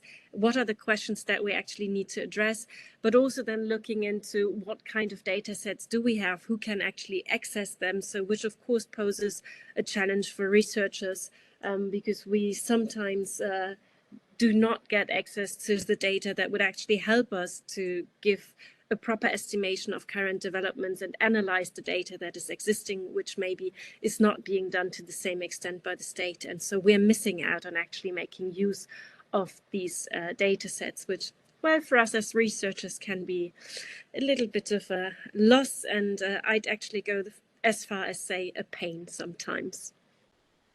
And we had a lot of ideas of what we could do next as working steps already, but I leave that to AIL.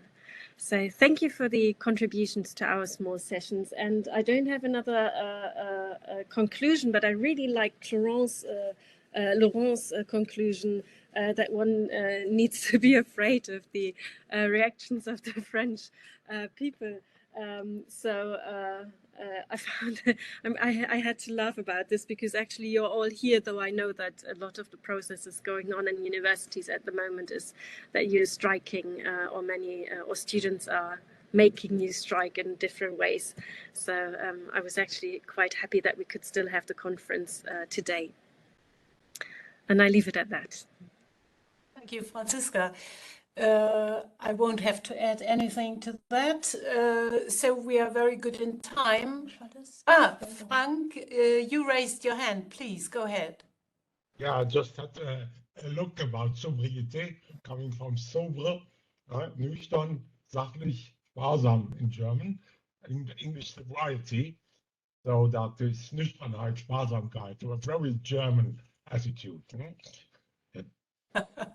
So thank you for this explanation. Yeah, but indeed, it matches with my thoughts. Wonderful. I didn't know about that discussion in France. Yeah, Frank, anything else? Your hand is still raised. Yeah, just thought about, I mentioned also in the workshop that some Germans now have learned from the French how to protest. Just think about the last generation gluing themselves on the roads, on the motorways. And yeah, I've not heard that the French really do this one, but very drastic things to protest. And maybe we've learned from them, or some of us have learned from them. We could also put that in. We won't open up the discussion right now whether this is a good protest or a bad one. So everyone makes up his or her mind. And I thank you for this small reporting session and giving the floor back to Britta again. Yeah, thank you. Yeah, last on our agenda for today is the panel discussion, and we would like to use the panel discussion to address to discuss the issues addressed during the more than last 3 hours now to discuss it on a broader European level. And we invited Mariona Tomàs, who is a professor in political science at the University of Barcelona, Véronique Menet, who is working at ANCT as a coordinator of the European funds, as well as Rob Atkinson, who is a professor emeritus at the University of the West of England. And the session will be moderated by Jean Perroni, who is the Director General of Mission Opérationnelle Transfrontalière, I hope I pronounced it correctly, short MOT, and focusing on cross-border cooperation. So I'll give Jean Perroni, the stage is yours, and I'm really excited to listen to you now. Thank you, Britta. Do you hear me? Yes, we hear you. Okay, fine. So first, I wanted to thank very warmly IRL and to thank the team of IRL, and especially Evelyn and the whole network for this Franco-German and European cooperation during all these years. I've been personally involved since 2000 when I was in Dakar, and so it's really great. And the preparation of the book on cities was great, and I'm quite happy to be there. And I hope I can help. Well, I will moderate this very short panel discussion.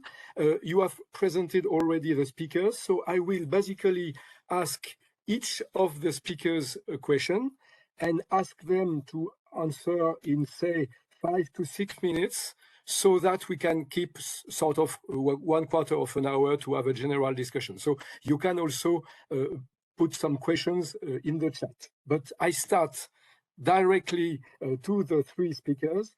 I will begin by Professor Rob Atkinson, and I will ask him, given the diversity of European cities and the EU's lack of legal competence in this area, what forms of urban policy should Europe promote?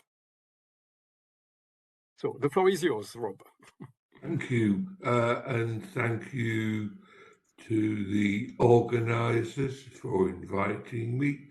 So I may be coming from Brexit Britain, but I bring with me my normal long-standing focus on Europe as a whole. So when it comes to European or EU urban policy, it's always wise, I think, to bear in mind the lack of a legal competence. So this has meant over the years, initially at least, the interventions were quite small, often through community initiatives. The most well-known one, of course, being Urban, but more recently, what one might call the urban dimension has risen much more up the agenda. And I think that's at least rhetorically signified by DG Regional Policy changing its name to DG Regional and Urban Policy. So I think that was a significant statement. So today, the main forms of intervention, as probably you will know, are through the structural and investment funds, cohesion policy. And what we had in the previous programming period and the current period are particularly through the European Regional Development Fund have been things like, or instruments, should I say, like integrated sustainable urban development, integrated territorial investment, and community-led local development, all of which can be used in a quite flexible way at member state level, assuming, of course, the programme can be agreed with the Commission, which it usually is. And we've seen very varied use of these instruments by member states. The problem I perceive with much of this is that there's still an overwhelming focus on economic growth and enhancing competitiveness. And we see this particularly in some member states where these instruments have been used to reinforce a pre-existing list of cities that the member state considers to be essential for economic growth and enhanced competitiveness, which means, of course, many places tend to be ignored. And the focus has tended to be on larger cities. Now, for me, this is a problem because not only does it marginalize what are sometimes referred to as intermediate cities, but also it tends to marginalize small towns. And as we've heard, small towns are actually much more important than we think they are.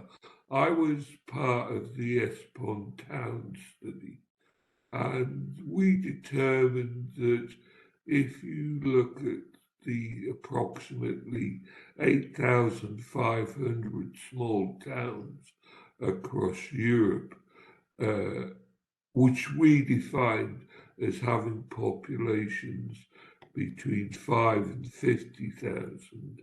And then if you also include the very small towns with populations less than 5,000, there are many thousands of those, but about a third of Europe's population live in these places.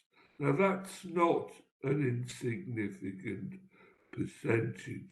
And people, it very much depends on their regional location. So, for instance, small towns in metropolitan regions often have populations commuting into the large cities. And that goes back to the mobility issues that have already been referred to.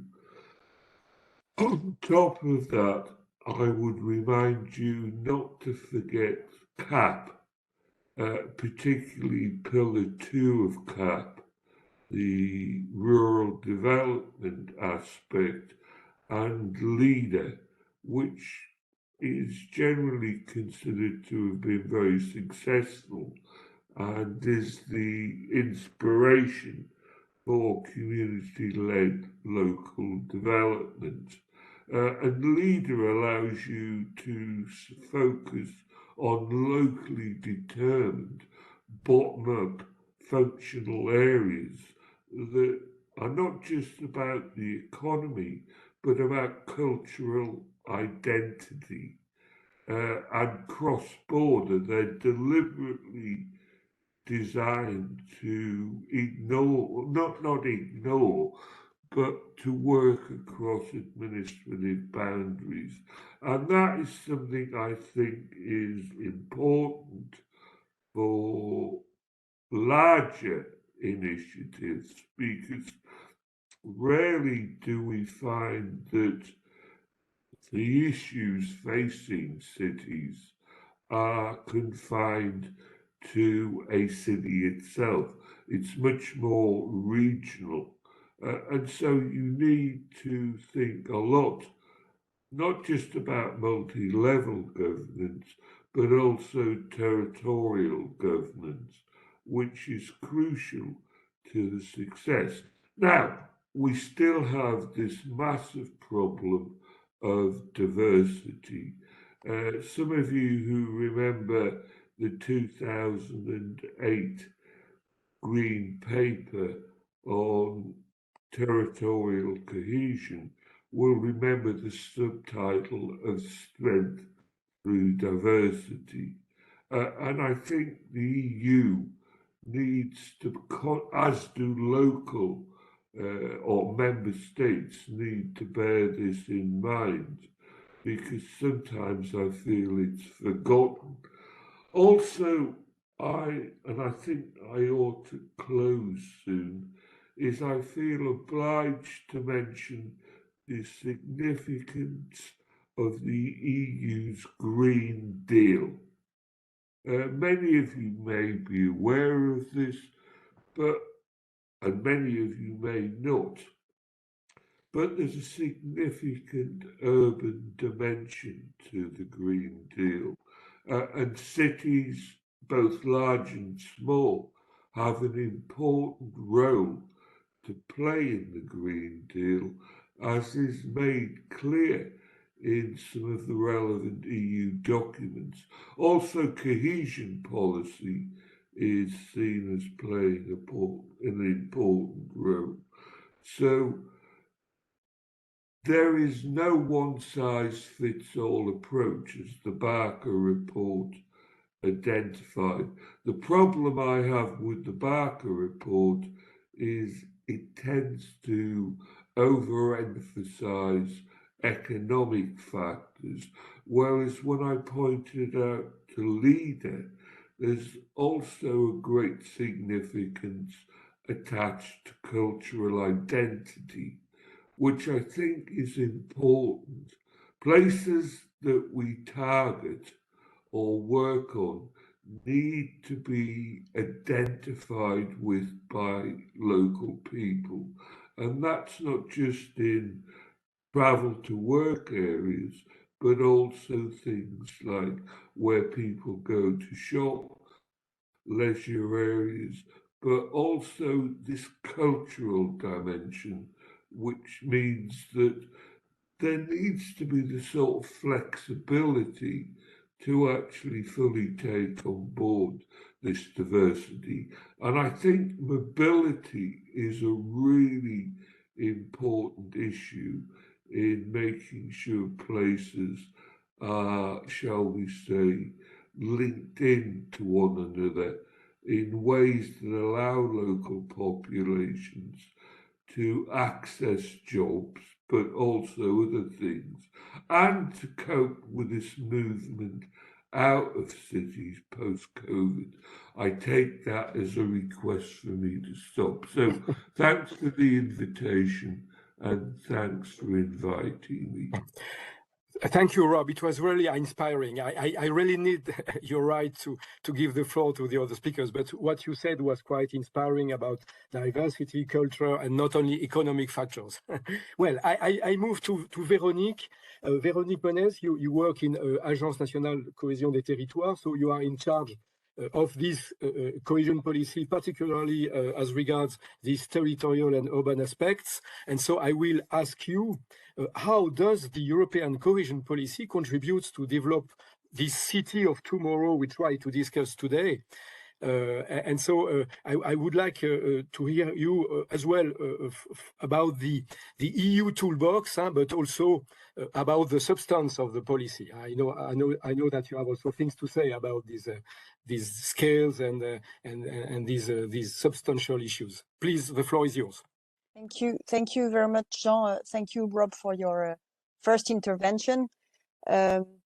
Yeah, so for those of you who are not familiar with the cohesion policy, so the cohesion policy is 1/3 of the European Union budget. So it's a huge investment of the European Union in territories, in regions of the European Union. The goal of the cohesion policy is to make cohesion throughout Europe. So it's an instrument to reduce gaps between the regions of the European Union, mostly economic gaps. So it's an instrument to support economic development, growth, employment, by supporting financing projects in the field of innovation, support to SMEs, infrastructure, training and employment. And more recently, the cohesion policy has invested a lot in green transition, in echo to the Green Deal.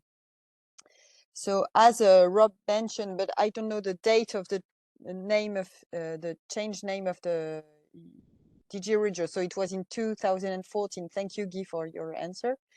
So yeah, the cohesion policy invests a lot in urban development, and this policy has a long story of financial support to urban areas because they generally drive economic development at regional level. For instance, for this new programming period, you know, the European budget is a 7 years budget. So for the current programming period 2021-2027, managing authorities of the European cohesion policy funds are required to allocate 8% of their European regional development funds. We will call it the ERDF. So 8% of the national envelope of ERDF must target sustainable urban development. In France, it is a habit we have with the use of ERDF, and French managing authorities intend to exceed this 8% minimum requirement, and they have intended to allocate 13% of the total envelope that we have to support sustainable urban development. So that's more than 1 billion euros of ERDF funds to support urban projects. In addition, climate became a strong priority at EU level. You're probably aware of that with the Green Deal and the goal of achieving climate neutrality in 2050. So the green transition is now at the heart of the topics and projects that are supported by the European cohesion policy.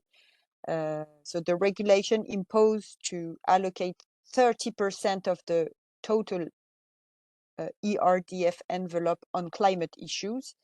That means projects that contribute to reduce our emissions. And this is a strong requirement that drove the choices of managing authorities in designing their investment programs. And as a consequence, the envelope dedicated to urban areas generally focuses on these aspects of a greener Europe, like investment in sustainable urban mobility. So in France, it's mostly a cycling line and intermodal, I don't know the name in English, intermodal poles, pôles d'échange multimodaux, for those who are familiar with the French, and also public transport, but mostly multimodal platform. Multimodal platform, yes. So lot of ERDF money is invested in multimodal platform and cycling lanes in the metropolitan region, so the continental French region, and in our outermost regions, we invest a lot in public transport that is mostly not developed in these regions that are strongly dependent of the car for mobility. So yeah, sustainable urban mobility, sustainable water management, energy efficiency in public buildings and social housing. So that's more or less the main topics that we invest on in urban French region with the cohesion urban areas in the French regions. There are new themes that are now supported by the ERDF related to climate change adaptation and nature protection. We see more and more projects in the field of and more intention to finance projects in this field of climate change adaptation. So develop a vegetalization in cities and encourage biodiversity and nature protection in cities. And also we have an envelope for regeneration and security in public spaces, because as you mentioned, Rob, it is very important to make sure that people who live in the city are safe and live in a pleasant environment. So investment in security in public spaces and basic in public infrastructures, and promotion of natural and cultural heritage for tourism. So in addition to these ERDF funds that are targeted for urban areas, we have also additional initiatives from the European Commission, and in particular by DG Regional and Urban Policy. Like you mentioned, the URBACT program, which is a cooperation program for European cities that is actually managed by the ANCD, by our agency. There is the European Urban Initiative to support the implementation of this sustainable urban development and to support the development of urban policy throughout Europe. And because the European Union is fully aware that it is very relevant to implement sustainable and inclusive development at a city level, several DGs launched calls for proposals and projects and initiatives for cities to support urban initiatives in the field of green transition in particular. And my last point would be the novelty. We have seen recently, we mentioned several times this morning the yellow jacket movement we had in France a few years ago now. And actually it's something that is now expanding to everywhere in Europe. There is a willing to expand the scope of urban development to take rural areas on board and to make sure that they do not lag behind in terms of development. And in particular, the last cohesion report that was produced by the European Commission, there's one every 2 years, described the state of cohesion at EU level. And this report pointed out the success of the cohesion policy, especially in Eastern Europe regions, but also the new challenges, and in particular, the increasing gap between urban and rural areas in terms of economic development due to many different reasons. Just to mention a few of them, you have the lack of employment in these areas, the poor access to public services, the delay in broadband development, and the high dependency on cars for mobility, and the difficulties linked to the high price of fossil energies that reduce their financial capacity. Well, for all these reasons, as a reaction, the European Commission encouraged managing authorities of the cohesion policy to expand the scope of support to urban development, to include rural areas, and pay a specific attention to development in rural and mountainous areas to avoid that they lag behind. So, just to sum up my purpose, there's a voluntary approach of the EU to support this sustainable urban development, as they're convinced that this is the appropriate administrative level to implement the green transition that is so important at EU level at this stage. Thank you very much. Okay, thank you, Veronique, for these very concrete examples and also this presentation of new topics that are or that should be taken on board by these European policies. I will now turn to Mariona Thomas.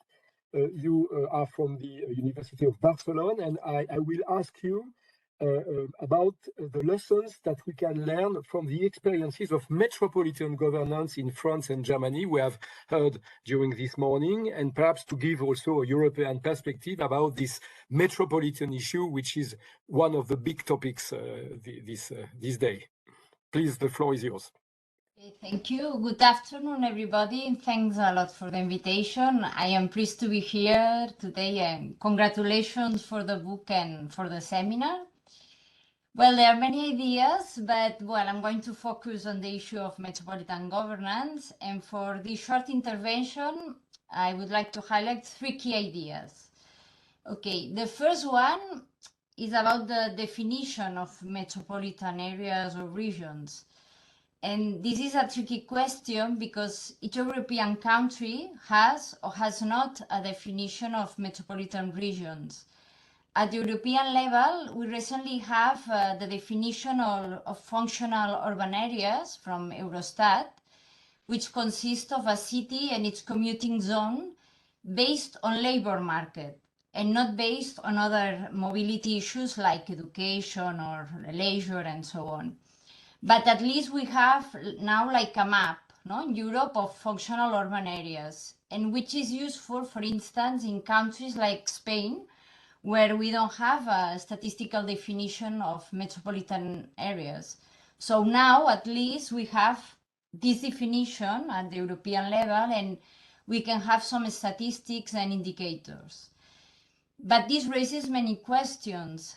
How this definition coexist with national definitions when they exist? Are they contradictory? Is this definition of functional urban areas useful for the design of urban European policies?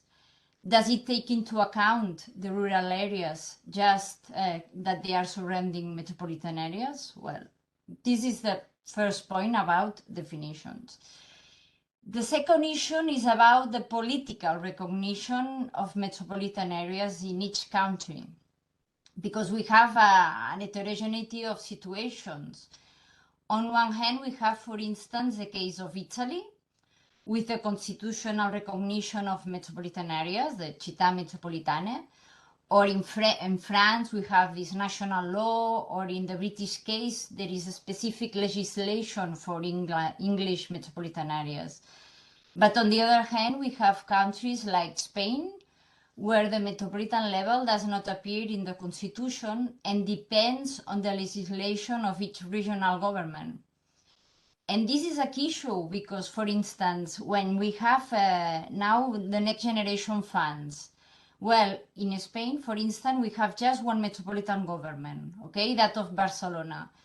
But from the Spanish government does not include the metropolitan area of Barcelona as a local government.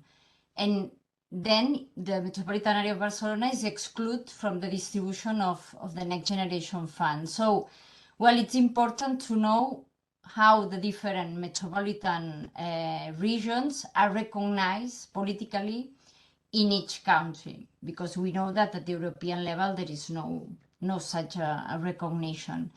And this leads me to the third issue, which is finally the power of these metropolitan institutions when they exist in Europe.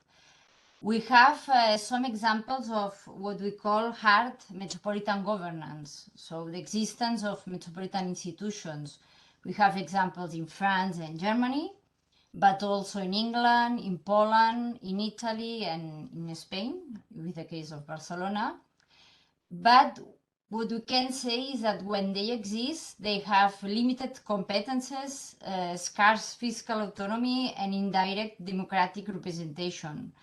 The majority of European population lives in metropolitan regions, but these territories don't have the tools to address the challenges like climate change or social segregation.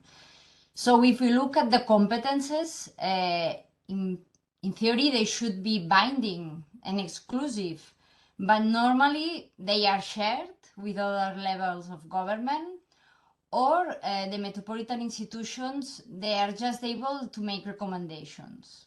This is one of the key issues. Another one is the degree of fiscal autonomy, because in many cases, the budget of these metropolitan institutions depends on the transfers from other levels of government, being the municipalities or regional or central governments. So they don't have the capacity to decide on what they want to spend their resources. And finally, there is the question of the direct election of representatives, being the assembly, the mayor of both. We have some examples in Europe. We have Hanover, Stuttgart, Lyon, London, Manchester, and Liverpool, the biggest one in England. But, well, in general, we have more indirect metropolitan governments. And then in these cases, the leadership is very weak. And in general, there are very opaque institutions. So the issue of accountability is at stake here. So what we can say to sum up is that in the last decade in Europe, there has been a wave of metropolitan reforms, leading to the creation of metropolitan institutions in many countries. But still they have a lot of difficulties in being politically strong. For instance, the European Metropolitan Authorities is a network of metropolitan governments that has been asking for more recognition at the European level. So I guess that the metro governance will be still a debate in the next decade. So I will stop here, and I'm pleased to discuss with the colleagues. Thank you, Mariona. It was again quite inspiring to hear you about knowledge issues, about the issue of acknowledgement of this metropolitan scale, and also what you raised as, I would say, problems around competencies, about fiscality, and about I would say this political dimension is really important. We have, I would say, still 10 minutes to discuss. You can use the chat, and there is already one question in the chat that I will just relay to you. I think that it's an important question. Thank you, Guy Baudel, for this question. Did cohesion policy lead to a Europeanization of urban policies? And I would even enlarge it a little bit, the question. I mean, we have discussed this morning about German, French policies, and we have also heard about other countries' policies. And we have heard just now about this action of Europe, of European Union through the cohesion policy. We learned about tools, but beyond these tools, what is there this Europeanization of urban policies through cohesion policy and more broadly? So please, the floor is yours. In the panel, Véronique, you already said something in the chat, so we can start by you if you wish.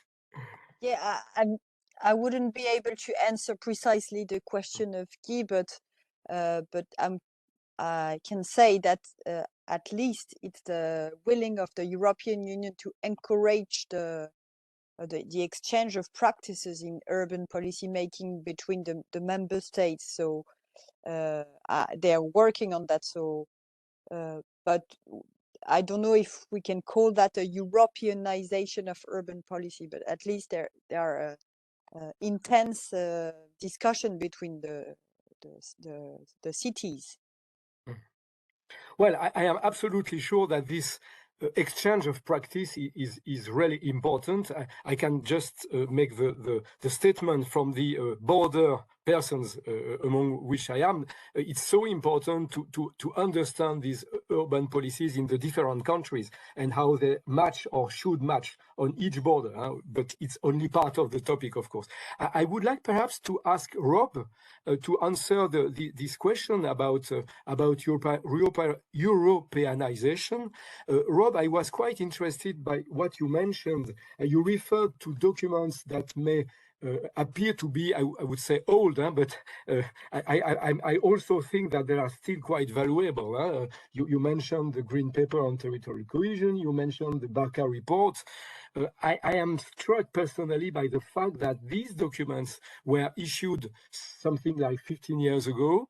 And in fact, we already saw this contradiction between, I would say, this contradiction, or at least paradox, between, I would say, the attention paid to metropolitan dimension, to economic dimension, to competitiveness, and also this idea that we should take on board diversity, and we should take on board that every territory and every person in this territory requires to have attention also from the EU. And so it seems a little bit, of course, things have happened since like the COVID crisis or like the war in Ukraine. But on the other hand, 15 years ago, we had already many questions on the table. So how can EU, not only through tools, but how can EU politically try to answer to these issues? And do we Europeanize still? Okay, thank you. Well, actually, I addressed this issue directly quite a long time ago in a book chapter with an Italian colleague, Cristiano Rossignolo. And first of all, the notion of Europeanization is a contested one, but I won't go into this. But there are a number of EU or DG Regio documents from around about 2011-12, which explicitly tried to establish what is sometimes referred to as an, excuse my pronunciation, acquis urbain, a body of knowledge and a methodology, a common body of knowledge and a common methodology that can be drawn upon to address urban issues. So what we can see here examples through in things like cohesion policy, where there is this emphasis on adopting not identical approaches, but a common sort of methodology and drawing on this common body of knowledge. The URBAT has played an important role in promoting, but the way in which this is taken on board at, shall we say, subnational level, is it often tends, as one would expect, to be adapted to local conditions, not least local political conditions. So it's a bit like a smorgasbord where people pick and choose what they want from it. Now, you could argue that's very sensible given the diversity that places face. So, you know, it's a chicken and egg situation, as we see in English. What comes first? Do you prioritize local conditions, local context, or do you take on board the European dimension and the corresponding rules that govern the use of instruments? I'll leave it at that, but there is no straightforward, shall we say, answer. But there definitely has been some Europeanization of knowledge and methodologies. So I shall leave it at that. Thank you, Rob. I see there is a hand raised in the command room of the IRL, so I don't know to whom I give the floor, but please, the floor is yours. Yeah, thank you, Jean. I'm Evelyn. Well, to that question of Europeanization, I think that there has been Europeanization throughout very different programs of EU. Cohesion as well as LEADER, as well as agricultural funds, because the small and medium-sized cities try to get money from these funds, especially when a change was made between the mere production elements towards the development elements of the agricultural fund. So contrary to what Rob criticized when he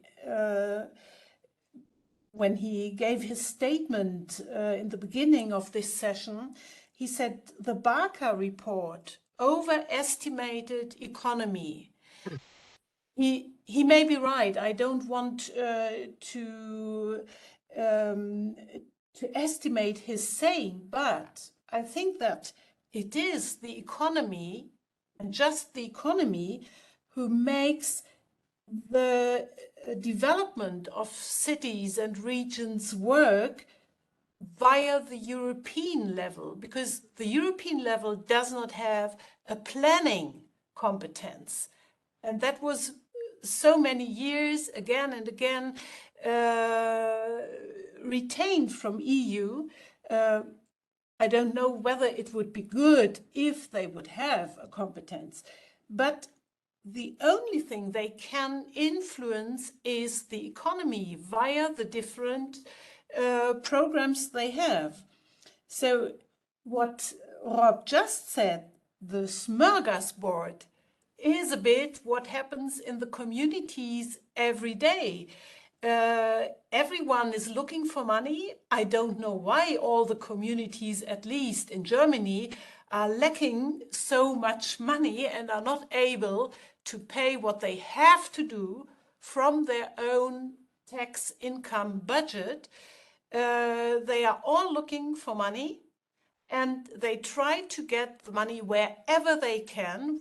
So whether it is LEADER, whether it is cohesion, they try to adapt if they have ideas at all, to adapt these ideas to the programmatic of these funds they want to address.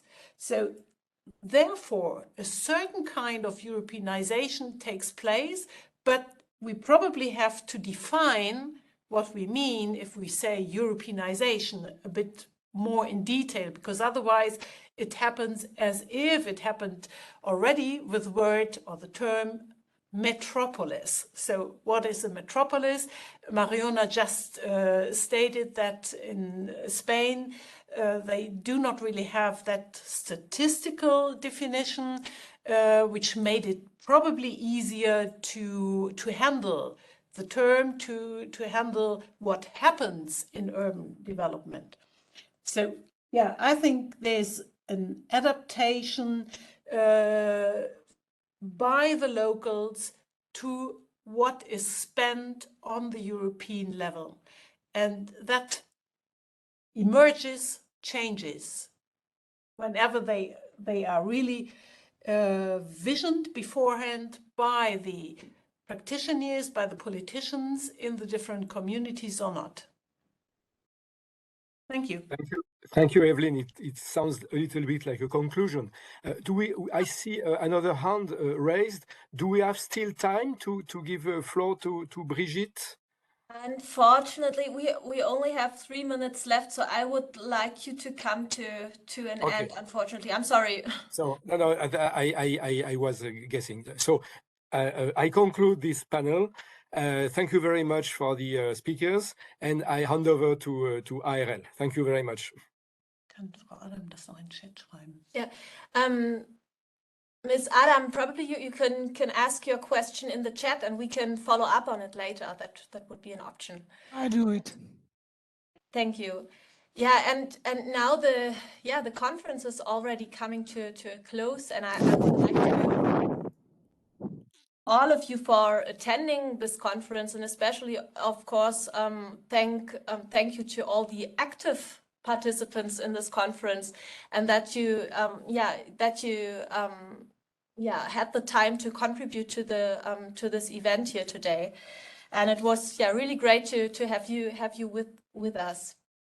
And over the past 4 hours, we've had many lively discussions and contributions that have also shown the importance of sharing knowledge and experience across borders, and that it's important to maintain this cross-border cooperation to find solutions for challenges also related to cities and metropolises, as well as to small towns and small towns or small and medium-sized towns.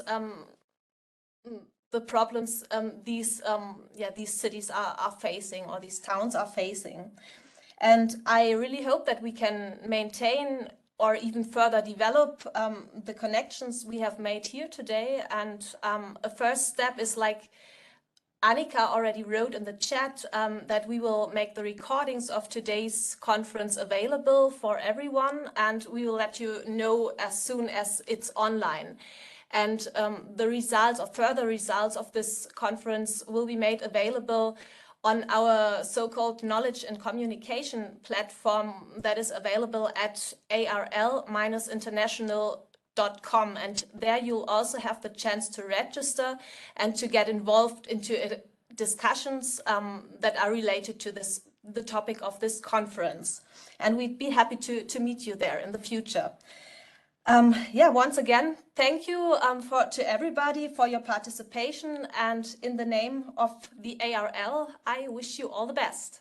Talk to you soon, hopefully. Yeah. Thank you very much. Cheers. Cheers. Bye-bye. Bye. Goodbye. Bye. Pleasure to work with IRL. Pleasure to see you again. Bye-bye, everybody.